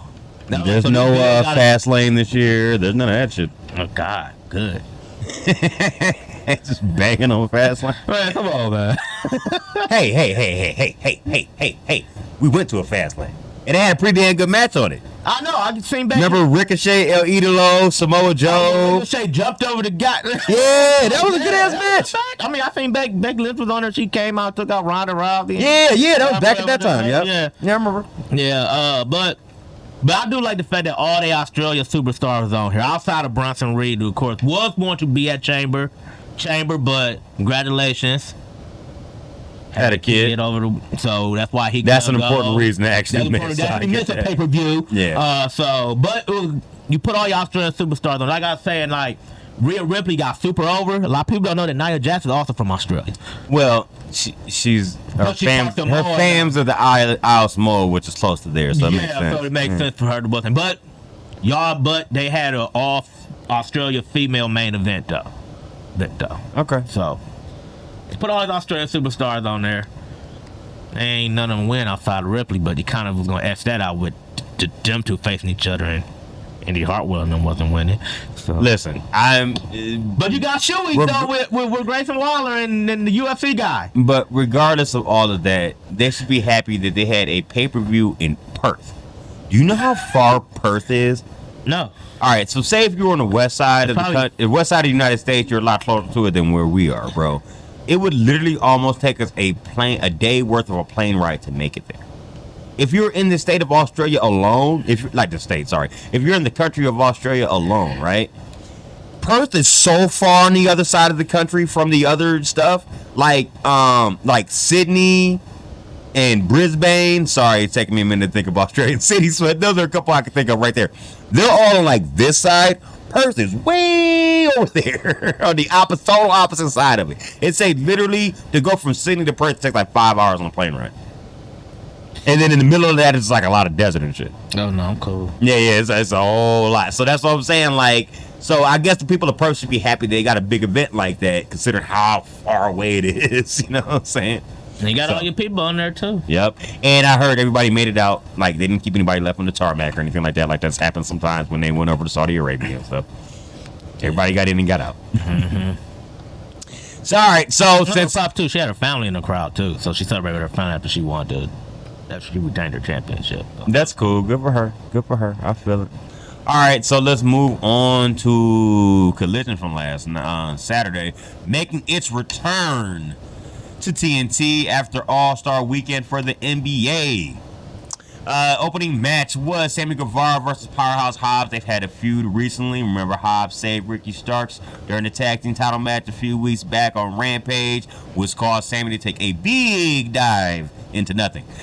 So he's had it out for Powerhouse ever since then. This match itself was no DQ, and all of the Don Callis family was barred from ringside. A very good match, a match you would think of where it's a high flyer trying to thwart a powerhouse, just like his name implies. Every time Sammy would go up to try to fly for something, he would get snatched out the air like a fly and swatted down to the mat by Powerhouse repeatedly.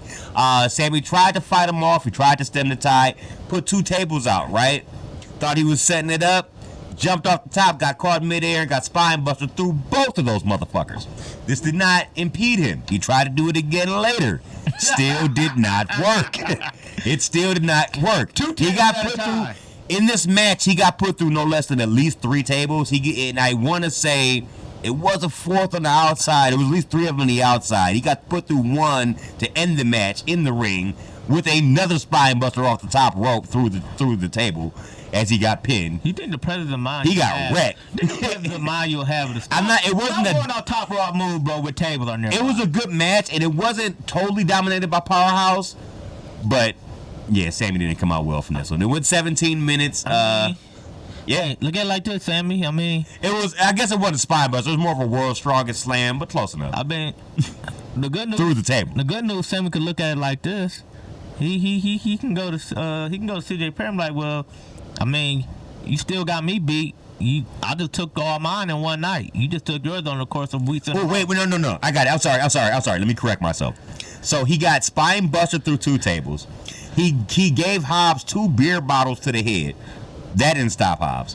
He pulled a Jeff Hardy off, climbed the largest ladder he could in the ring. Remember we saw Bob Golick at Beach Break a couple years ago at the AEW Dynamite show? Mm-hmm. Remember he faced Cody Rhodes at that show, and technically we were at Cody's last match and didn't realize it at the time. Yeah. That same size ladder, that same move on Hobbs through 2 tables, but it still got put through another table later to finish them off. So he went through 5 tables. He beat Lana. He went through 5 in the same match. Technically, two of them. Technically, he did a move and put somebody. He got put through 3, and the other 2 he put somebody through those. She still got the record. It was still 5 tables. Now that I think about that, yeah. I had to go back and count in my head. Like, wait, what is it? But he still ended up losing them. But it was a very good match, though. I will say that it was fun. Blackpool Combat Club. They're cutting a kind of a long promo for 2 guys that aren't the greatest at promos. They're good, and when he's motivated, he's great. I can't knock Moxley, but this one I felt like didn't need to be as long as it was. I felt like they were trying to. Moxley. I felt like they were kind of dragging it on with this one. Him and Claudio on this one, and Claudio's not known as a great promo guy either. He was never a promo guy, but it got his point across. Basically talking about them challenging FTRs in the tag division and stuff like that. So, speaking of which, next was FTR taking on Shane Taylor Promotions. FTR wins this one in about 10 minutes. The match was won with Hardwood, made a blind tag, powerbomb, top rope combination. They basically did a doomsday device on Moriarty to get the victory. From there, post-match, FTR talked about the Blackpool Combat Club and challenged them to a match at Revolution. So, since they were calling out tag teams, they're calling themselves the best ones in the world, and anybody else should step up. They decided to be the ones to step up. Next match, Thunder Rosa taking on Lady Bird Monroe. Squash match, 2 minutes and 7 seconds. Damn it, I should have did the game there. My bad. We'll have more time. Well, it's not really a squash match. 2 minutes. Anything less than 2 minutes? Anything less than 2 minutes. Okay, I got you. Not really okay. Tijuana Bomb for the victory there. If they put more than 5 lines in them, it's not a squash match. Okay, I got it. Stokely Hathaway doesn't like what Julia Hart and Scott Blue have been saying about Willow Nightingale and Chris Statlander. Chris Statlander cuts him off and says he plans on kicking Scott Blue's ass next week. Colton Gunn, Jay White, and Billy Gunn of the Bang Bang Scissor Gang taking on Iron Savages and Jack Jameson. I don't want to talk about that. You know who won this match. Bang Bang Scissor Gang won this game with a Blade Runner from Jay Wright on Jameson at 4 minutes, 45 seconds. What I'd rather talk about is not the internal beef that they're brewing between them in this faction, which they obviously are. You can just see them acting real prickly around each other. They're trying to still act like they're together, though. What I have a problem with is that there was some veiled shit this week, and I don't know if this was kayfabe or not, but for the first time, no matter how cheese you think his bars are, he couldn't spit this week. What you mean? So, Max came out. They did his typical shit. You know what I'm saying? Max Caster. He gonna spit no raps? He botched the rap. He spit one bar. He came out and said, bang, bang, scissor gang. We know we some savages. Same problems for teams like I have with management. And he was like, and stopped spitting. And the camera went on the dudes in the ring like, what? No more? He literally just stopped spitting. So I don't know if that actually based upon the first bar he said, like he actually had problems with management, and that's why he didn't want to keep talking or what. But this is the first time in 2 odd some years, no bars. Wow. So that means no, the claim has a right. No, he still did that. Oh, okay. He just didn't spit. Okay, all right. That's the only difference. He still got to do that every time. Like, Next up, Bryan Danielson put over Jun Akiyama as one of the best ever. Akiyama is Eddie Kingston's hero, and Bryan Danielson doesn't respect Eddie Kingston, but he didn't diss Jun Akiyama as he said this, but he did diss Eddie Kingston though. So we should see where that goes from there. Next up, Malachi Black in his first singles match in AEW in almost 3 years. Wow. Now, many people suspect that because they're trying to keep him happy and like not make him want to leave like Andrade did and go back to WWE, which he could, not because he wants to go back there, because he had issues there, you know, how they were booking him on Raw and stuff. Remember, he was just in the closet for the longest time and shit. I hated that was shit. so stupid. But his wife is there, so I could understand the connection and why he might want to go back at least. And now Triple H wasn't in charge when he was getting put in the closet. Triple H is in charge now, so it could be different for him. But with this, I have thoughts off of this. So technically, you're touting him being unbeat for almost 3 years because he didn't lose that singles match he was in back then. He had another one here, which he won. I feel like they've got to take the House of Black in a different direction. What I mean by that is you can still go attack people as teams and jump, but I want to see y'all go towards individual goals. I want to see Malachi Black in the singles division climbing the rankings, whether it be for the world title, international title, whatever it might be. Then I would like to see Brody King and Buddy Matthews together as a tag team. Let them go after tag gold. They were the 6-man champions for over 6 months at one point in time, 183 days. So I think what killed I would like to see that. They can still do everything they do, but also go after individual shit while doing that. Yeah, they can. I think what killed them, and I ain't gonna say it killed them because I don't look at it as a bad thing, because it's personally one of my favorite people. I feel like the fact that the first one out of them to win a single belt was Julia Hart. Yeah. I felt that kind of put a damper on it. But didn't that happen while they were trios champs, though? So can you really, like, blame it? A single one, though. Like, a single, like, first single. True. But maybe that's just putting her over. I don't see how that brings them down.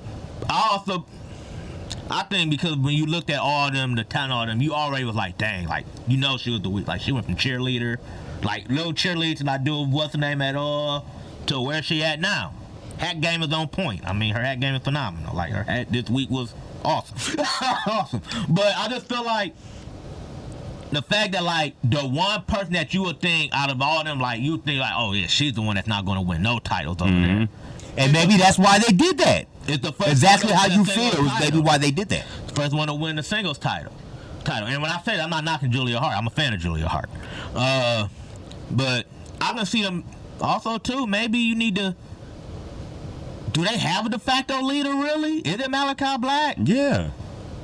I feel like you should make her the leader. Make them go get individual gold.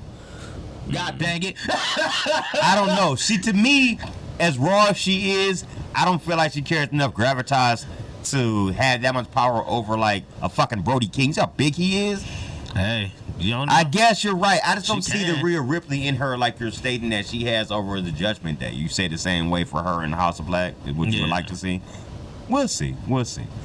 This match he had against Brian Keith was a great match. Sorry, this is his first match, his singles match since June 2022. So almost 2 straight years. Okay. This is a great striking match. They both exchanged many strikes. You saw very few. There was maybe, if I counted, maybe 3 slams this entire match. And 2 of the 3 were probably by Brian Keith, to be honest with you. This was a heavy striking match, but a good match nonetheless. It went about 10 minutes and 58 seconds. Black Mass finished him off. My favorite kind of Black Mass, where he lifts you up with his foot. Yeah, it's the best one. Yeah, that's the best one. He is the best one. The best one. It's like he's toying with you. Like actually, no. He did that, but he missed, which came to the second slam from Brian Keith, was his tiger, his version of a tiger driver. All right, okay. So from that, it got a 2 count. Back up. He tried to run in and got Black Mass. Tried to run in. That was a wrap. So, very good match there by both. Post-match, lights go out. That's usually House of Black's move. Being reverted on them. By who? Mark Briscoe. Mark Briscoe comes out with his own kendo stick, goes to take out, which obviously as soon as the lights came on, he comes with the kendo stick and goes after Malachi Black. You could see right behind him how Brody King and Buddy were running down to get his ass. He was ready, took both of them out with kendos, went after Malachi and stopped. Dropped the kendo stick, went down and grabbed that spike that Julius stabbed him with from the week before. He was ready to get him, went after him, missed, stabbed the turnbuckle, got stuck in there.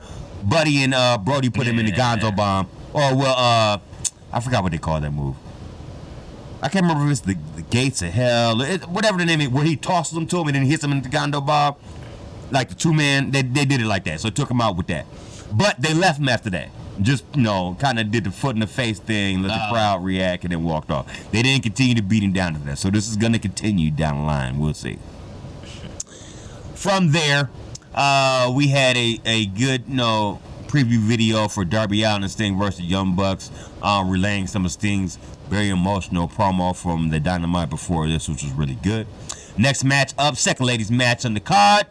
Serena Deeb taking on Lady Frost. Went longer than I thought. Lady Frost had a good showing in this match. Serena Deeb did make her tap with a single leg crab because she had been working the leg the whole match. She didn't need to put the detox in. She put too much work in it. Single leg crab did it. 8 minutes, 42 seconds. Post-match, she continued putting the division on notice that she's coming for titles. She's coming for them, so you better be ready. And was calling people out when she said it, too. She said, I can't remember what she said exactly. She said, this is what she said. She said, I don't need to make the lights go out. I don't need to make the screen go black and white. I'm the best in this ring, and I'll show you. That's basically what she's like, okay, I feel what you're saying. All right. Then we get our main event. Bryan Danielson taking on Jun Akiyama. For those who are unaware of Mr. Akiyama's legendary status, let me tell you. The man was supposed to be part of the 1992 Olympics in Barcelona, I believe as an alternate, but somehow it just missed. So instead of trying to go for the Olympics again in 96, he decided to become a professional wrestler. He was trained. The same route as Kevin Viner. He was trained. He was trained. No, sorry. That was not Kevin. Kerry. Kerry. No, it was Kerry. It was Kerry. They said he missed out on the Olympics in '80 when the U.S. protested the wrestling Olympics in 1980. Instead of going back to '84, he just decided just to become a professional wrestler. But if he went back in '84, you know what the Olympics were? United States in L.A. States, yeah. So you could have been at home for him. That'd have been interesting. But anyway, so any more about Mr. Akiyama? He was trained by the likes of Jumbo Tsuruta, who was the first All Japan champion back in, I forgot the exact when, but he was the first All Japan Triple Crown champion. If you know anything about All Japan and their history, is such as the likes of Kawada, Mitsuharu Misawa, Kenta Kobashi, Akari Taue, Jun Akiyama was there for a little bit also. He was also a former Triple Crown champion in GHC in the early 2000s. These are all videos on Kim Justice. I suggest you go back and watch. I did myself. Ironically, before this main event, I just happened to see Jun Akiyama versus Kenta Kobashi. Great match with those two. And they are All Japan matches were so brutal, bro. They had to have, it looked like, you know how they have a pad on the floor on the ring on the outside? That shit must have just blended with concrete, because it didn't look like it was no fucking pad. And these motherfuckers are doing fucking like boss man slams off the apron to the floor and shit like that. I'm like, what the fuck, bro? You literally watch that shit and wince, for real. Great match here. Danielson showed plenty of respect during it. King of the Bums, Eddie Kingston, was on commentary for her, because that's his boy, Jun Akiyama. Great match. Great technical match. They both did good striking exchange and everything with each other. Eventually, Dan Bryan did win this, though. And took him out with the running knee, eventually. Went about 15 minutes, 57 seconds. The post-match, he shows respect with Akiyama and shakes his hand. Then he turns Eddie Kingston like, fuck you. I don't give a fuck. Which made Akiyama slap him in the face like, hey, don't disrespect my boy. Right. Well, Danielson was like, no, I'm sorry. And shook his hand again and then kicked him in the nuts. Which caused Blackpool Combat Club to come out because Eddie Kingston ran in the ring and started beating his ass. So then they started jumping to both of them, which caused FTR to come out and break it up. Which also led to now there being a 3-on-3 on Dynamite. FTR, Eddie Kingston versus Blackpool Combat Club. We'll get to that when we talk about Dynamite. That was the end of AEW Collision. That's funny. All right. So that means Monday Night Raw. Monday Night Raw. All right. We start this off. It started off with Dominic Mysterio.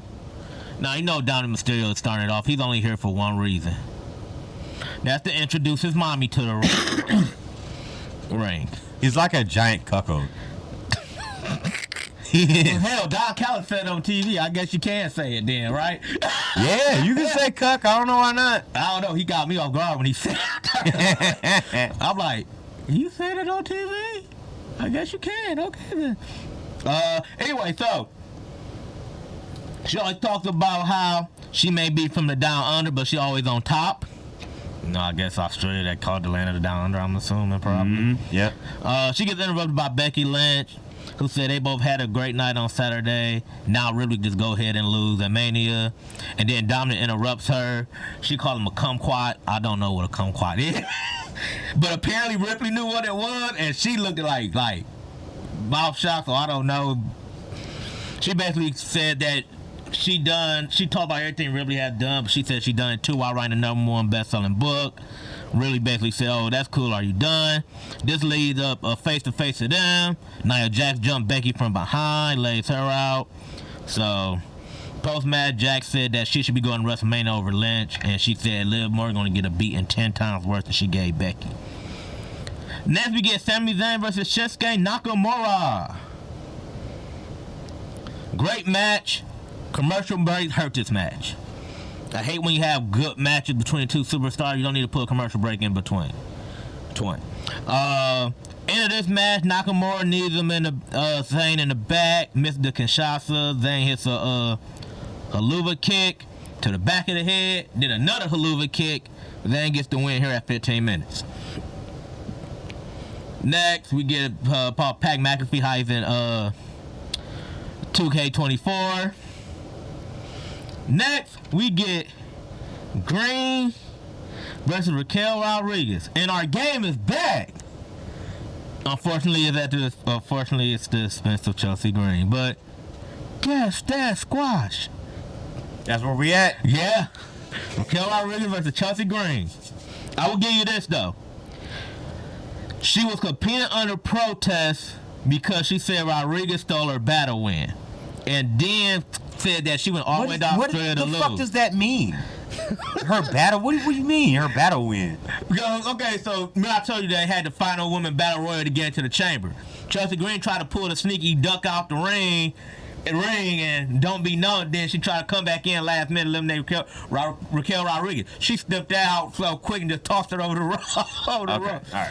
Ropes. So she said Green could beat her too. That's just a little context. Just to can help you out with what's the name. All right.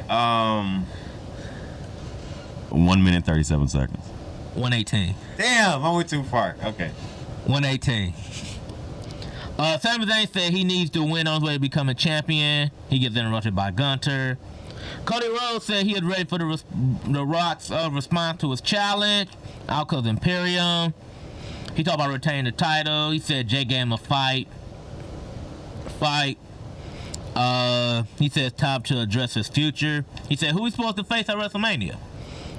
Out comes Judgment Day. Priest said they don't sweat him. Judgment Day gonna run a table at man, including winner Intercontinental Champion. Gunter like, which one of y'all coming for my title? Dom steps up. Lil Dom. He said the time with all the Judgment Day. So he stepped up. This part is funny. Well, it ain't funny, but I guess what they. So Judgment Day, they run to Rhea Ripley, and she said, "Y'all better know what y'all doing. Y'all better know what y'all doing with Gunter." Basically, you know, she basically saying like, "Y'all better make sure Dom don't." What's the next? She knows what's gonna happen to Dom if he goes one-on-one with Gunter. Gunter. Then he runs into Andrade. Basically, he was looking for somebody to fight. So I guess in they show, they have a history or something probably. I don't know. Gunther and... No, Dom and Andrade. Not that I know of, but all right. Maybe probably because of the fact that, like, you know, him and his daddy they did have some of the great matches during their little run on. Yeah, they did have a nice so that's why he probably looking at, like, what's the name? They like lock eyes. Yeah, I used to love those Andrade Rey Mysterio matches. Those were good. Next we get a street fight between Imperium and the New Day. New Day wearing hockey jerseys. Get to some of this. We get kendo sticks. We get steel chairs. We get a Vinci goes through a table. Midnight Hour is broken up. Kofi goes through a ringside table. Wood gets sent head first into a chair into the corner. Kylie gets the win at 18 minutes. Next we get a video on Grayson Waller, Shayna Baszler, Zoe Stark, Indy Hartwell, Candice LeRae. Of course, this stems from Baszler and Stark being upset that Indy Hartwell and LeRae got the title shots at Elimination Chamber. Do it really matter? Because y'all are going to lose to them too. Y'all probably would the match probably just been a little bit longer. Careful to clutch, finish Hartwell, 2 minutes 48 seconds. R-Truth is here. He still think that DIY and Miz, he still think they're DX. Trying to come up with a plan for Judgment Day. Drew McIntyre comes out here. Next. He said we says we did it. He said now everybody's praying for his success at Mania. He said he's exhausted and hurt. Guess he burst his eardrum. He was like, I won't be at WrestleMania, but then he asked the doctor. No, he said the doctor said you might not make it to WrestleMania. He said, you think I am CM Punk? Then he sits down a la Punk with the pipe bomb in the middle of the ring. Oh, by the way, he also does the go to sleep now, so we call it going to Mania, though. No, he's just trolling Punk every way he can. He must really hate CM Punk. This ain't no script. This is personal. He really hate this man. Rollins comes out and congratulations. He said, I don't see where this is going, but we're going to have a great match. Rollins said he respect him. Risk is worth taking. He said it might be over his head. His body may give out, or the bloodline might get to him, leading with an easy win. But he said McIntyre could be wrong. What if those things such as taking out the title and taking out the bloodline? They're going to face for the title, and they the best man win. Nia Jax versus Liv Morgan. This match ain't really have much of an impact. Again, another match that had a commercial break in between. Becky Lynch jumped Nia Jax for the DQ win, basically trying to get her to get back from earlier in the day. Next, commentary not to passing Lee Anderson. Becky Lynch talked to Adam Pearce to get a match against Nia Jax. Liv Morgan has heat with Becky Lynch for sticking her nose in her business, basically saying that. Jay said he was ready to win an Intercontinental Champion, but Jimmy interrupted. Drew interrupted and said, that's what you get. From the bottom of your heart, you deserve this. That leads to a fight between them. From the bottom of my heart, you deserve this. Grayson Waller versus Cody Rhodes. Cody gets the win. He turned Cody cut to the crossroads at 7 minutes. Next, Paul Heyman comes out here. Said that you need to keep the Rock name out your mouth. You don't say nobody's name and get a match unless you're the Rock. He said you screwed that up. He basically has some guys here. He said, Cody, you got security? Like, no, these ain't security. He said these are off-duty police cops, is basically what he said. Can we please stop bringing... Cody just takes all these cats out, bro. With ease. And he's whacking them with chairs. Everybody come in, you get a chair, you get a chair, you get a chair shot. And then at the end of the show, Paul Heyman got 2 phones like Kevin Gates. And he on one phone, he like, call Roman Reigns and call The Rock. He walking up the ramp. Walking back the ramp. That's the end of, excuse me. That is the end of Monday Night Raw. As I got to come to NXT. Let's go with NXT. Starts off with Dragunov calls out Carmelo Hayes. Hayes has security, so he ain't getting to the ring without a contract. Dragunov said, fine, you get your contract by the end of the night. Gigi Dolan talked to Ava about her future, running to Jada Parker, who wants her own... want to talk about her future. successful match between them. Kaylani Jordan versus Kiana James. Kiana James get the win here after Kaylani Jordan tried to go for the downward spiral, and then she literally gets pulled off the rope and smacked the floor hard. Hard. Oh, and she got the overdrive. Wasn't that Randy Orton's finisher when he first started? The thing with the knee he used to do, Randy Orton, when he first started. Wasn't it called the overdrive or something?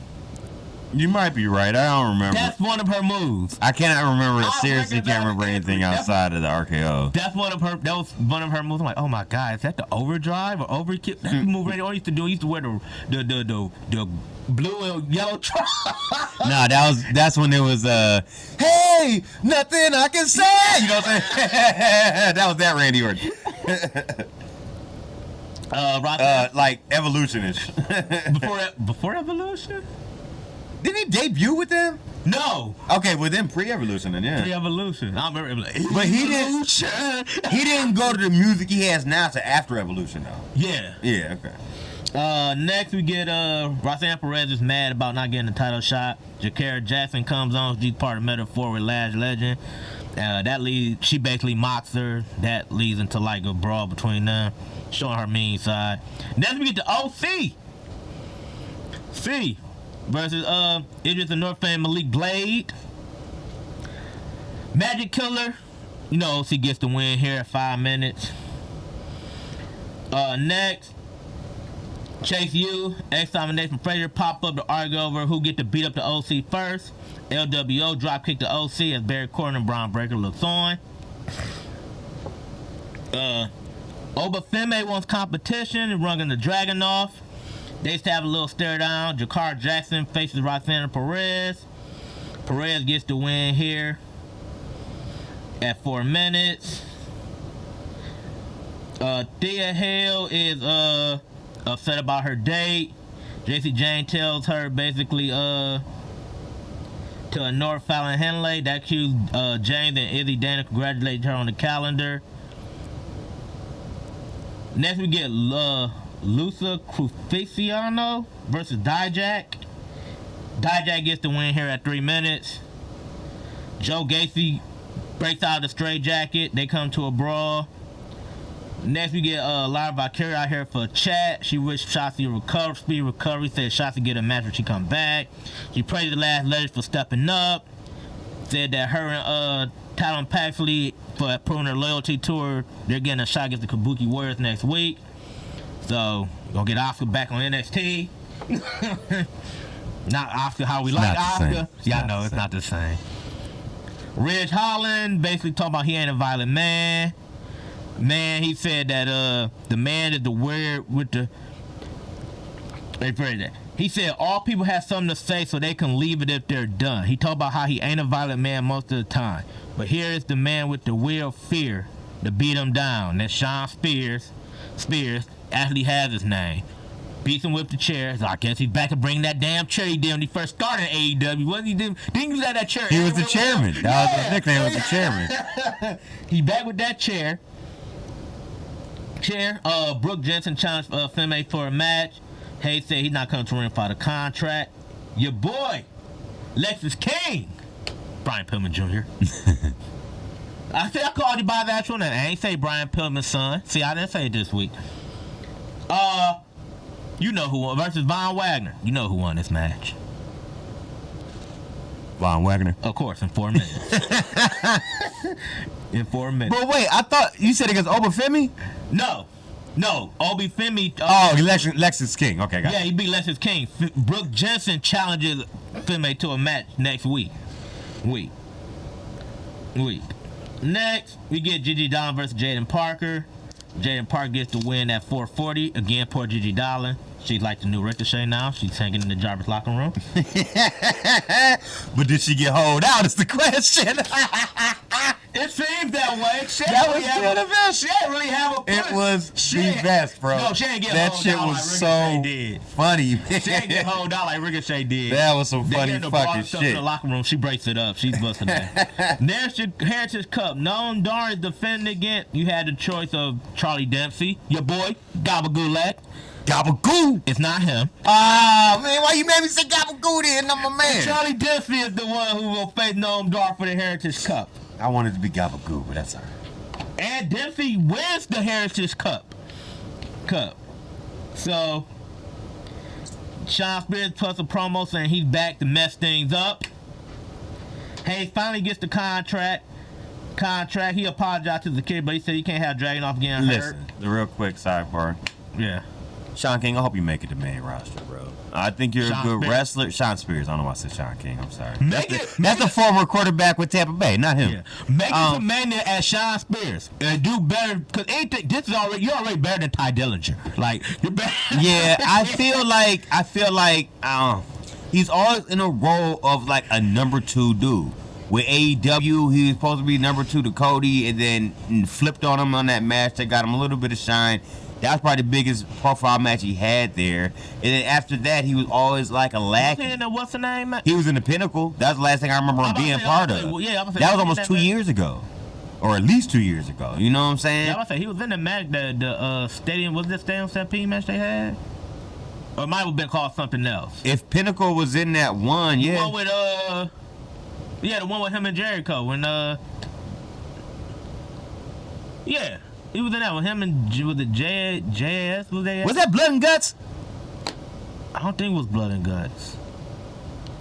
It was the Stadium. It had to be a Stadium Stampede. They only had the because one. They were in the Urban Meyer. Urban Meyer was in the what's the name in the office. Oh yeah, the second one. Yeah. Yeah, but it wasn't like the first one though. It was a Stadium But I know it Stampede, was but that not one, as though. yeah. Okay, yeah.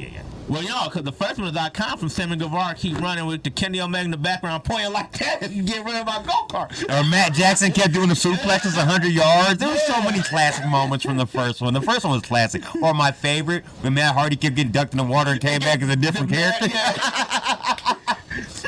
Matt Fax. That shit was hilarious, Hold bro. his breath for 28 seconds. I was dying. That shit was funny as fuck, bro. That was some funny fucking shit. That was funny. Like, Mac can hold his breath for 28 seconds. Look, he was under the water like doing the V2 signs and shit. I was like, what the fuck is wrong? Get up doing a Hardy Boy.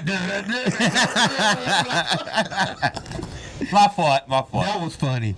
But yeah, I just hope better for you, and I hope you get to make it the main roster. I know last time you were damn near in NXT or in the PC for like almost 10 years or something before, bro. Before you made it. So I hope better for you, bro. And shout out to your wife because she was hot. She was a good wrestler too. Not was hot, is hot, and is a good wrestler. Yeah, Tony D'Angelo come out and say he tired of hearing Hayes wants a title shot. He said he respects Dragunov. He ready to earn the title match. Dragunov said, I propose a number one contender match next week between you and Hayes. Abel agrees to that. Hayes is pissed, so he gets ready to fight. D'Angelo accidentally knocks out Dragunov. Then he gets put through a table by Hayes to end the show. So,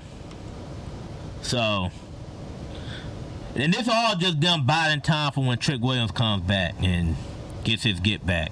I miss Booker T saying, I miss that. What? Yeah. I missed that. You missed that whoop that trick? I do, man. I do. And that was the end of NXT. All right, let's get into Dynamite. Alrighty. So, over on Dynamite.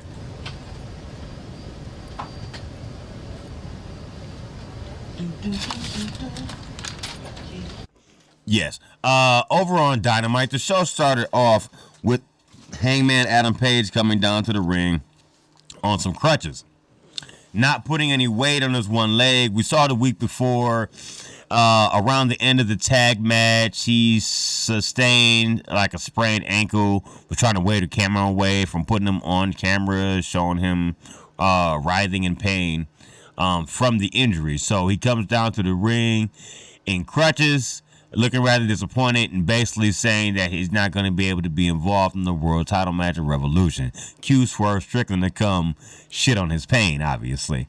Who's house? Swerve's house. So Swerve comes down, said they've been going to war for the last 6 months with both trying to kill each other, basically. He basically said, I went after you for what you've done in AEW, and I didn't want this to happen. But you can't escape fate, which is why my fate is going to win the world title at Revolution. Cue Samoa Joe to come out. He said he's tired of the idea of Destiny calling Paige Hopalong, which I thought was kind of funny. He promised to beat up one or two of them at Revolution. He goes like he's about to leave for a second, but Swerve said he went from unemployed to pay-per-view, headlining pay-per-views. He said, you'll be lucky if I don't send you back to commentary wearing ponchos, referring to his time in WWE towards the end there in WWE. He said, I'm the same man who left an 18-year-old kid broken and bleeding at his wrestling school. So, after he said that and he's talking about he's going to get the job done against Joe, Hangman blasts him in the back with the crutch. So he wasn't hurt at all. He was just playing it up just to get Swerve to come out and then smack him with the crutch and then scream about how he's going to be the champion and not either one of those two to end the segment. It was pretty dope. I thought it was a good opening to the show. Next up, the Young Bucks arrived and wanted to conduct an interview with Sting. They just happened to be carrying the same white baseball bats. After cutting a quick interview with Renee Paquette backstage, they went around looking backstage, looking around backstage for Sting with the bats. Like, come out, wherever you are, type of deal. First match on the show was Blackpool Combat Club taking on FTR and Eddie Kingston. This match was a brawl beginning to end throughout the ring at different times, attempting to use weapons during the match, or at least teasing to, and then not. Match went 21 minutes and 53 seconds. Very good match. By the time we got down to the end of the match, FTR comes back and hits a Steiner Bulldog to give Kingston a 2 count of Danielson, but the other two had to make the save. The club get everyone down with chokes and elbows, but they're all broken up. And with some pretty triple rapid fire chops in the corner. Shatter Machine hits Castagnoli. You got a parade of finisher that came up from there. The match ends though when Danielson hits the running knee on Kingston and stomps him out along the shoulder head region, or along the collarbone, before slapping on a triangle choke to tap out Kingston. As I said, the match went 21 minutes and 53 seconds. From there, Chris Jericho cuts a promo, and we see some video of him 30 years ago in CMLL when he teamed with Atlantis' father, Atlantis Sr. Tonight, he'll take on Atlantis Jr., hoping to return the favor to him, and he promises violence, though he was showing a lot of love towards his father and fam in the promo. For his time 30 years ago when he was in CMLL. And I like the best part about it, might have been the best Jericho promo in a long time, because he ended the whole promo speaking Spanish, fluently, mind you. Yeah. Not just like a word, but a couple sentences. So yeah. I was like, that was pretty good there. So I enjoyed that. Next up, Tony Schiavone in the ring to come out with Will Ospreay for a chat. Hold on, bruv! Bruv! So my man was out here, and he gets me with that. And he said, last time I was here, I told y'all I had to finish social commitments with New Japan Pro Wrestling. My commitments are done. I took 10 days and got smashed with the missus over in Barbados. It was fucking great. He said, now I am officially all elite, bruv. He was here. So that called Don Callis to come out, and he's like, it's great to have you here. You know, it's going to be a great match with you and Konosuke Kateska at Revolution. Don't look at it as an inner fighting in the group. Look at it like Michael Jordan and Scottie Pippen were hard at each other in practice. Then they went out and won championships in the games. Look at it that way. So when they first get to the ring, Don Callis gives him a hug. Hobbs gives him a hug. Konosuke Kateska is kind of very standoffish. They decide they're going to shake hands at the end of the segment, but it's one of those, I'm not going to let go of the shake. Yeah. So they did a double-E. First, Konosuke pulls him back in. Konosuke has to walk away. Will pulls him back in. They finally let go with that Okada. Gonna be one-on-one type of deal. So we'll see where that goes from there. Young Bucks interrupt Eddie Kingston's promo backstage. They start shitting on him, talking about he needs to dress more professionally. He said, I'm tired of you walking around in track suits and Timbs. Why don't you come and present yourself like a champion when you come here? And then as they leave, and he's just kind of brushing them off the whole time, Renee's like, I told you should have bought those Louis Vuitton Timbs. I'm thinking like, but that's just on his feet though. Like he still would wear sweatsuits and still look like a slub. Like this, you got Louis Vuitton on your feet. Don't change that much of it. You know what I'm saying? You got to do a whole Louis Vuitton fit, the whole thing. You know what I'm saying? But I ain't hating on Eddie when I say that. I'll just relay that. But they took off from there to go look for Sting some more with their white baseball bats. Next up, international title match: Nick Wayne versus Orange Cassidy. I feel like we need to do a better way of, especially on a go home to a pay-per-view, this is fait to complete. Unless it's ended in the DQ, Orange Cassidy's winning this match because he has a match with Roger Strong on the pay-per-view you have this Sunday. I feel like it's got to be a better way to do this type of thing. Maybe if the title wasn't on the line, I could see. But it just read Orange Cassidy's winning this match before the match even started to me. But it was still a good match nonetheless. He basically let Nick Wayne get everything off in this whole arsenal. Yeah, he put his shit in. Yeah, he was getting it off. I can't hate. He did pretty good, but eventually, Christian Cage, Nick Wayne's mom, Shayna Wayne, and Killswitch got kicked out from ringside eventually at one point. There's a tornado DDT, Cassidy a 2 count. Wayne's fisherman suplex gets the same. Cassidy hits penalty kicks, but gets German suplex from there. Not that it matters. Cassidy hits the beach break for a 2 count. Eddie Kingston comes down. The Kingdom, come down for a distraction. Rocky Romero and Trent Beretta come in to take care of the tag team portion of the Kingdom to get them out of there. Allowing Daniel Garcia to come down for a distraction. Also, Cassidy hits the orange punch to retain. Post-match, though, gets beat down by Roderick Strong, setting up their match that they're going to have at the pay-per-view. Bang Bang Scissor Gang come out with a new wacky lineup arguing between each other. I'll skip through that. Chris Statlander versus Sky Blue, stemming from the promo we talked about back on Collision. She said she was going to kick her ass. Instead, what happens is she has been getting distracted, I think, by Julia Hart on the outside. She hits her with the title when she steps on the apron. Hits Statlander. I remember that. Stokely Hathaway had a chain and he wanted her to use it. And she was looking back and forth, and then him and Willow started arguing about it. Cause I guess Willow's a straight face, so she doesn't want to cheat. So she gets distracted by that, and then while the ref distracted by that, Julia Hart hits her with the title on the apron. On the apron. Then you get your butt shot in the cold blue. Yeah. This match went about 9 minutes 38 seconds. Sky Blue with the victory. Yeah, so she's 2-1 versus Statlander. Then you got the Bucks, who finally They go to another. They look at what they thought was Sting's locker room and found a bunch of baseball bats hanging from the ceiling in the mirror. So they're still on their hunt for him. We get to our main event match, not main event moment of the show. Chris Jericho against Atlantis Jr., as we spoke about in his promo from earlier. Decent match. Ended with, they got back in the ring. Gino knocks him off the top, misses the juice effect. Something close to a spinning torture rack is reversing to the walls. And Atlantis Sr. throws in the towel for his kid, which I feel like isn't a good look. Like, I'd rather tap out than have the towel thrown in for me. Like, don't quit on my behalf. At least let me have the balls to do it, I feel like. But either way, they show respect between each other after the match, though. Yeah. But at some parts, I got to be honest, it just seemed like Jericho versus a guy in pretty generic-looking gear having a pretty standard match. But that's most Jericho matches nowadays, to be honest. We talked about weeks ago. Man. Yeah, I ain't gonna lie, man. I watched that match. I don't want to say it's winding down for Jericho. I called that weeks ago, bro. You might need to listen. I said that weeks ago, bro. Like, I could just see it in your movements and everything. It's just like, bro, it's like, I get it, bro. He can't do the same stuff he used to do. You're essentially now going to be like, Father Time is undefeated, bro. You're going to be like, and I'm not comparing him to Ric Flair. You're going to be like, remember Ric Flair said he used to do how he was a high flyer before the crash? Plane crash, yeah. Yeah, but that was different, though. I know. He was way younger, and it actually caused him to change his style up, not just old age. I know. What I'm saying is. Sorry, I cut you off. My bad. What I'm saying is Chris Jericho's going to be like that without the accident. See, I should have cut you off.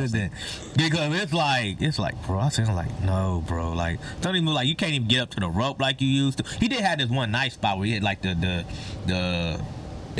kick that he does, and then flipped around. I'm like, okay. And, like, you still can do spots like that here in between, but, like, everything else was just like, oh, God, it lagged, bro. Yeah. And it did look like, it looked like him versus a guy in a normal mask.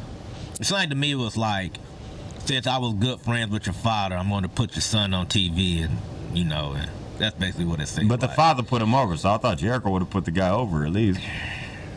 He didn't do that. Yeah.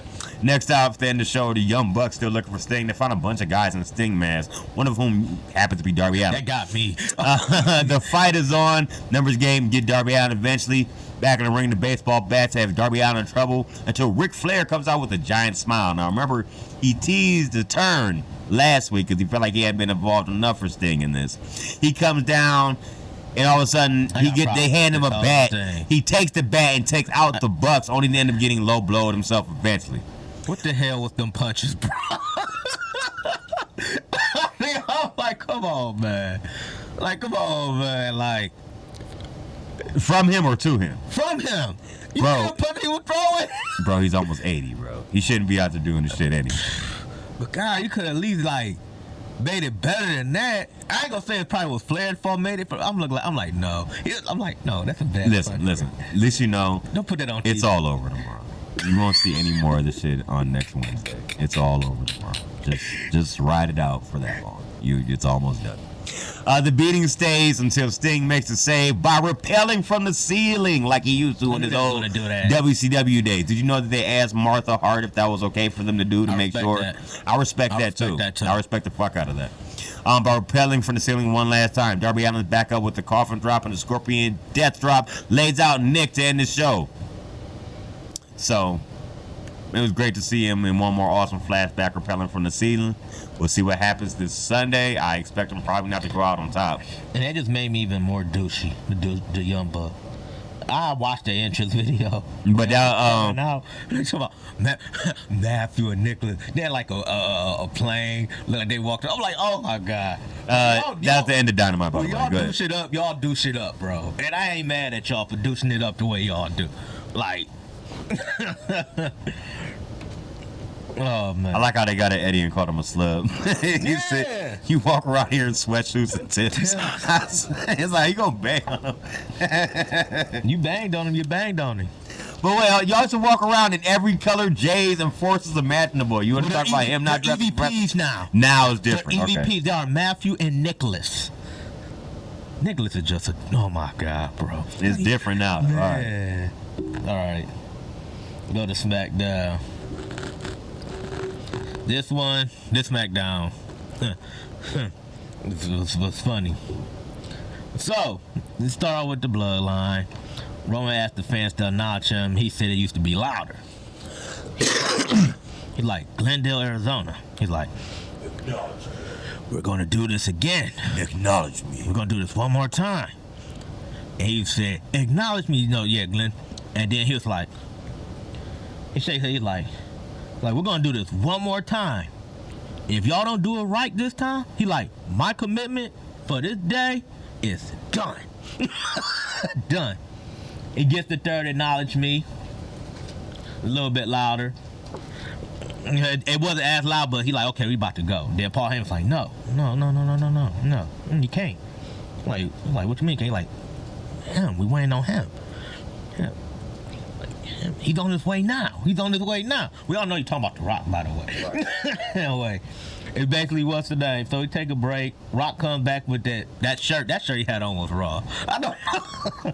But that's just him. Okay. Is he still doing the finger gun? Huh? Is he still doing the finger gun? I'm going to get to that. Okay.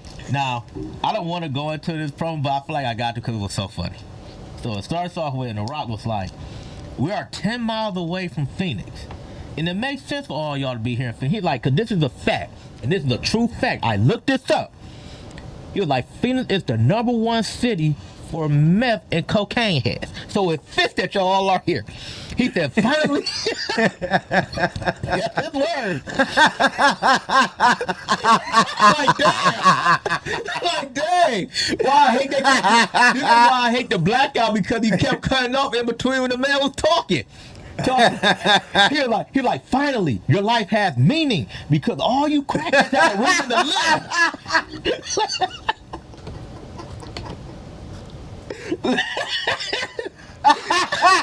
Oh, that was funny. You clown. And he said, finally, The Rock has come back. Like, it's a great time, long time. Like, professional wrestling is cool. It's electrifying. That was funny. Everywhere going out. Places are sold out. It's because of The Rock. It's because of Roman Reigns. It's because of Bloodline. You know what isn't cool? Cody Rhodes. You want to challenge The Rock? Your answer is no. The Rock knows there's a lot of women that want to go one on him with him and his 22 inches. He like, no, not that. My arms to hold y'all tight. They say like hold y'all tight. Like, but I will not touch none of you crackhead Karens out there. I'm like rocking the W tonight, bro. He just going ham. So he said the Bloodline has a counter offer. He was like, night one. He said it would be The Rock and Roman Reigns versus Seth Rollins and Cody Rhodes. If y'all win, the Bloodline is barred from the championship match. You won't see none of us there. He was like, but if you lose, it's going to be by Bloodline rules. He's like, so that mean Paul Heyman could probably go out there, grab a couple beers. I might make Jimmy a referee. Solo could sing the national anthem. At this point, he started getting the solo chant. Solo chant. Which made Roman even... Oh, there's one part I forgot to mention. I forgot. Paul Heyman was pumping up The Rock. He said, like, oh, man, this is the most electrifying man. The BDE. And he said BDE, Roman Reigns, like, he said, or maybe I can bash your head in because it's fair. He said, show up next week in Dallas. Give me an answer. He said, if the challenge ain't accepted, then, of course, they chant Triple H. He said, your child in a tragedy because I'm going to make sure that you don't make it to WrestleMania. Then he get ready to load his catchphrase up, but Roman grabs his arm. He is like, I need you to do one thing. I need you to do one thing for me. He said, I need you to acknowledge me. To The Rock of all people. And The Rock looking like... But he said, he takes his glass off, he said, I acknowledge you as my tribal chief. He said it. And then the fans start chanting, sell out, sell out, sell out. He like, no. He said, this is family. Now go back home and smoke some more crack. He holds up the, if you smell, but then he gives the mic to Roman. And Roman said what the Bloodline is cooking. Then they do the whole thing. He does the... So he does the finger gun again? Yes. Yes. I'm like, oh my God, that was funny. And by the way, we're going to get to the dial set because this segment went 10 minutes over than was supposed to. Next, we get Austin Theory and Grayson Waller looking at the end of the... that was probably because of the blackouts. The Elimination Chamber match. And I think they looking at when Randy Orton gets eliminated thanks to Logan Paul. And they're laughing at, and Randy in the back, we're like... He looked up like, oh yeah. He's like, yeah, show it again, play it again. Like, you know, yeah, I was RKOing people and power slamming people, and yeah, I got took out. He's like, but you know what? I'm in a good mood. He like, so, which one of y'all is going to face me tonight? Cause I feel like I had to beat somebody's ass. So who is it? And then Grace Waller like, Austin said he'll fight you. He said we want to fight you for a while. He's like, it's your lucky day, buddy. What's up? Next we got Tiffany Stratton versus Naomi. Stratton wins this match with the Prius Moonsault at 8 minutes and 10 seconds. This match got cut a little bit because of the Rock segment, because it probably went over, probably because of the blackout. Not the blackout, the blackout. So this got cut. That's why the match looked like a little rushed and everything like that. So, but it was still a good match. We get Bayley and Dakota Kai versus the Kabuki Warriors. This is Kai's first match in 9 months. Warriors jump Bayley off the start. Sky shoves her onto Asuka. They start some kick. Bayley gets into the corner. Send the Kabuki Warriors to each other. She crawls for the tag. But Kai drops to the floor. Bailey goes after Kai. They start brawling. Kai start brawling, but the Warriors, they come in, basically beat down Bailey. This match gets thrown out around like 4 minutes and 30 seconds. Which a lot of people, I felt, kind of knew that the turn was coming. I felt the turn was a little early. Like it was only like less than a week, but I think a lot of people knew in the long run, though, that Bailey was going to turn, though.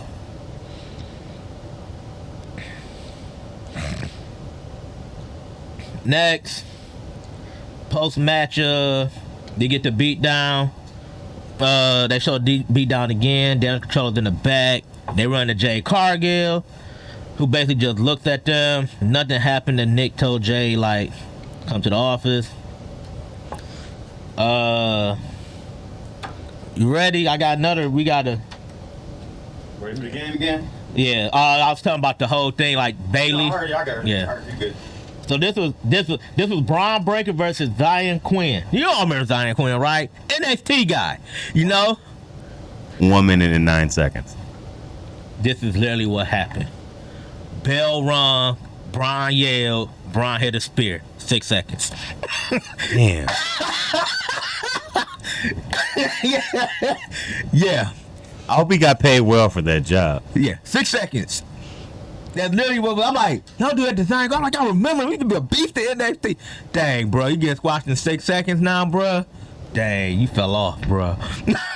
You fell off, bro. You fell off bad. Sorry, bruv. Next we get a Virgil, in memory of Virgil, SmackDown. Then we get a street fight between Santo Escobar and Carlito. They brought it all the way up. Carlito goes straight for the table. What's up with everybody going straight for tables this week in wrestling? Anytime the no, first thing we're going for tables. Because they know that's what the fans are going to chant for, so give it to them early. Then we get kendo stick, suicide dive, Escobar hitting everything, running knees, trash can over the head. Escobar dive get cut off through a chair, then Carlito put the trash can on his head. Kendo shot on the trash can while it's on his head. Legato comes out to help beat down Carlito, so LWO runs to even things up. Legato's getting the better of this fight, but all things change. Rey Mysterio comes back on crutches. He takes out Legato, which allowed Carlito to spit the apple at Escobar, backstabber to a 619. Carlito gets the win. Next, the New Catch Republic. I hate that tag name. That's Pete Dunne and Tyler Bate wants another shot, but Nick Aldis said that he has plans for next week. LA Knight been on a mission all night looking for AJ Styles. Styles with the chair in hand that he beat the hell out of LA Knight with. Then we get Randy Orton versus Austin Theory. This is our main event. I'm about to say, this seems like a long-ass SmackDown. Nah, this is the main event. That Brock promo just seemed like it was long, because that Brock promo took up literally like a third of what I normally do to recap SmackDown. But it was worth it, though. I had to, man. Talking about crackhead Karens. And I'm like, he did not just say that. He's like, man. So Kevin Owens is on commentary here. And he talked about how he's smart for bundling his insurance with Progressive. It's the show sponsor. Wasn't really being funny. You're not fooling us. We know what that is. Basically, it starts off, Orton does everything. Orton's having everything, but Owens kind of long. He's counting French. Then Waller rams him into the announce table. He dropped Orton onto the table. Orton catches with a superplex. Then Theory's looking to grab something, but Orton snaps off that power slam. I still say Orton has one of the best power slams ever. They go outside. Orton drops them both on the announce table. And then Kevin Owens said the funny thing. He like, did you see him bounce? I untied his shoe, basically, what he was saying. Theory counters the RKO by sending him into the post, sets up a blockbuster, 2 forearms. For the head, because he does that step to A-towel down. He gets straight for the roll. You already know. He rolls into an RKO. Orton gets the win. Post-match, Theory goes after Orton. Owens runs in, gives Theory a thunner. give Theory a stunner, and Theory sold it how Scott Hall sold the one against Stone Cold at 18 when he like leaped off the neck. That's how he sold it. Sold it, or an RKO Waller, and that's the end of SmackDown. All right, let's get into Rampage, and then we can get out of here for the evening. All right, so they play none of that. All right, anyway, moving on to Rampage. Rampage opens up 2 nights ahead of Revolution. Opening match is CMLL's Ruggiero versus Claudio Castagnoli. Match went about 10 minutes. More of Blackpool Combat Club taking on CMLL guys. We go towards the end of the match. Claudio hits an uppercut and gets a cover attempt. Ruggiero kicks out. Ruggiero with a back heel kick and a couple of clotheslines. He has a cover, but it's only a near fall. He hits a power slam for another near fall and follows up with a pretty arm drag. Claudio reverses the hold and hits the giant swing and receives a kick out. Claudio follows up with elbow strikes to the face and then a neutralizer to end the match. At the end of the match, he tries to show some sportsmanship by placing his knee between Ruggiero's groin, leaving the luchador howling. He follows up with attack and some more strikes. CMLL stars run in to save him. It says Claudio running off, so we'll see more of this down the line. Eventually, I swear they gotta have them at like whatever their show is, because Triple Mania is Triple A. So whatever CMLL's big show is, you gotta see Blackpool Combat Club wrestle there too. That should be interesting. Which is possible because they were showing highlights of Lady Frost before her collision match with Serena Deeb during her recent CMLL run a few weeks prior to. So this is something that can actually happen, I feel. Match number 2, Lance Archer and the Righteous taking on Luke Langley, Anaya, and Vault. So you know what time it is. Never mind. Let me guess. It went a little too long. Let me guess. For the game. I'm just gonna guess. Okay. 2 minutes and 30 seconds. Too long. 2 minutes. Dang it! I was about to say 2 minutes. I was about to say 2 minutes. You would have 2 minutes. I was like, no. You said it went a little long. So I'm like, okay, Yeah. 2 minutes 30. Dutch is one impressive big man as Luke catches blog boss man slam. Nia is sent to the outside by Archer. He follows up with an absolute destruction of all 3 of the men. Oh. It went so quick you blink, you miss it. Oh. Next up is showing more highlights of the feud between Tony Storm and Dinah Purrazzo.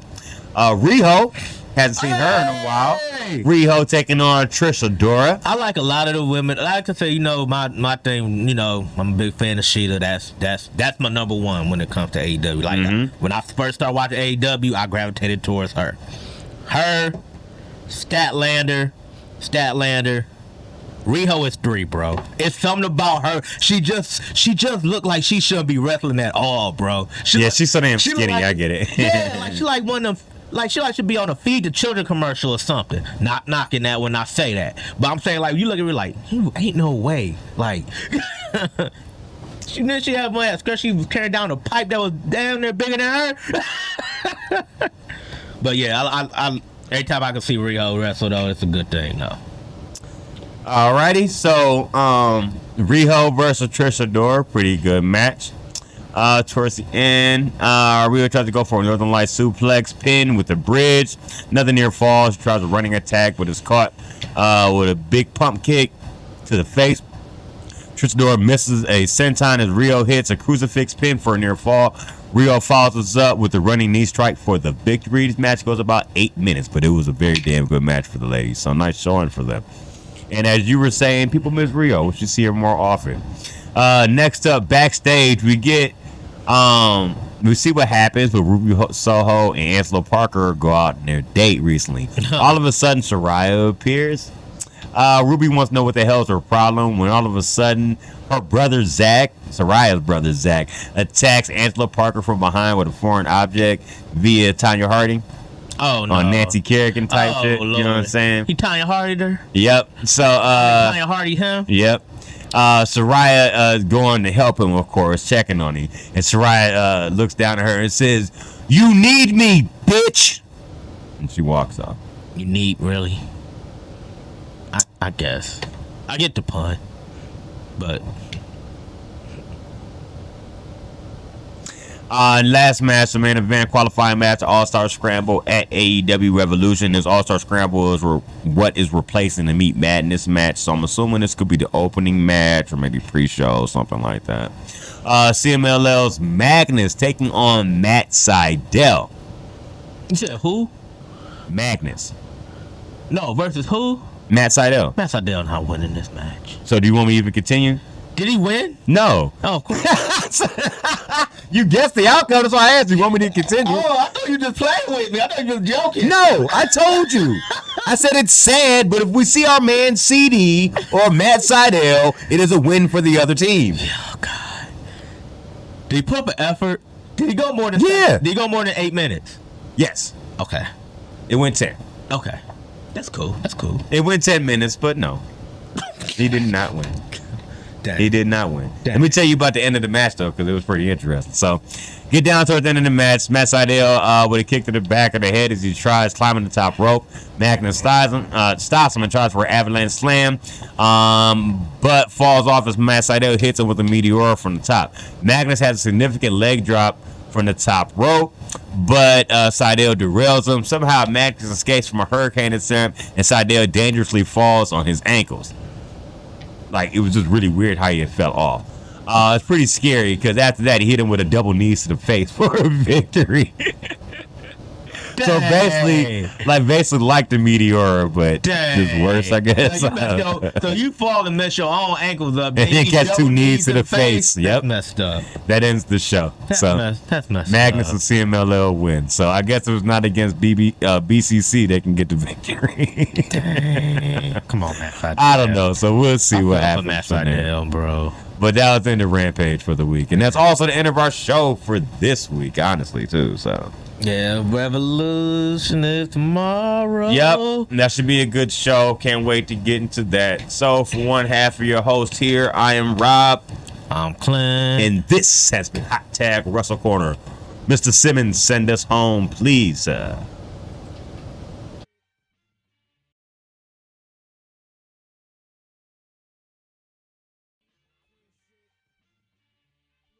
Not playing. I don't.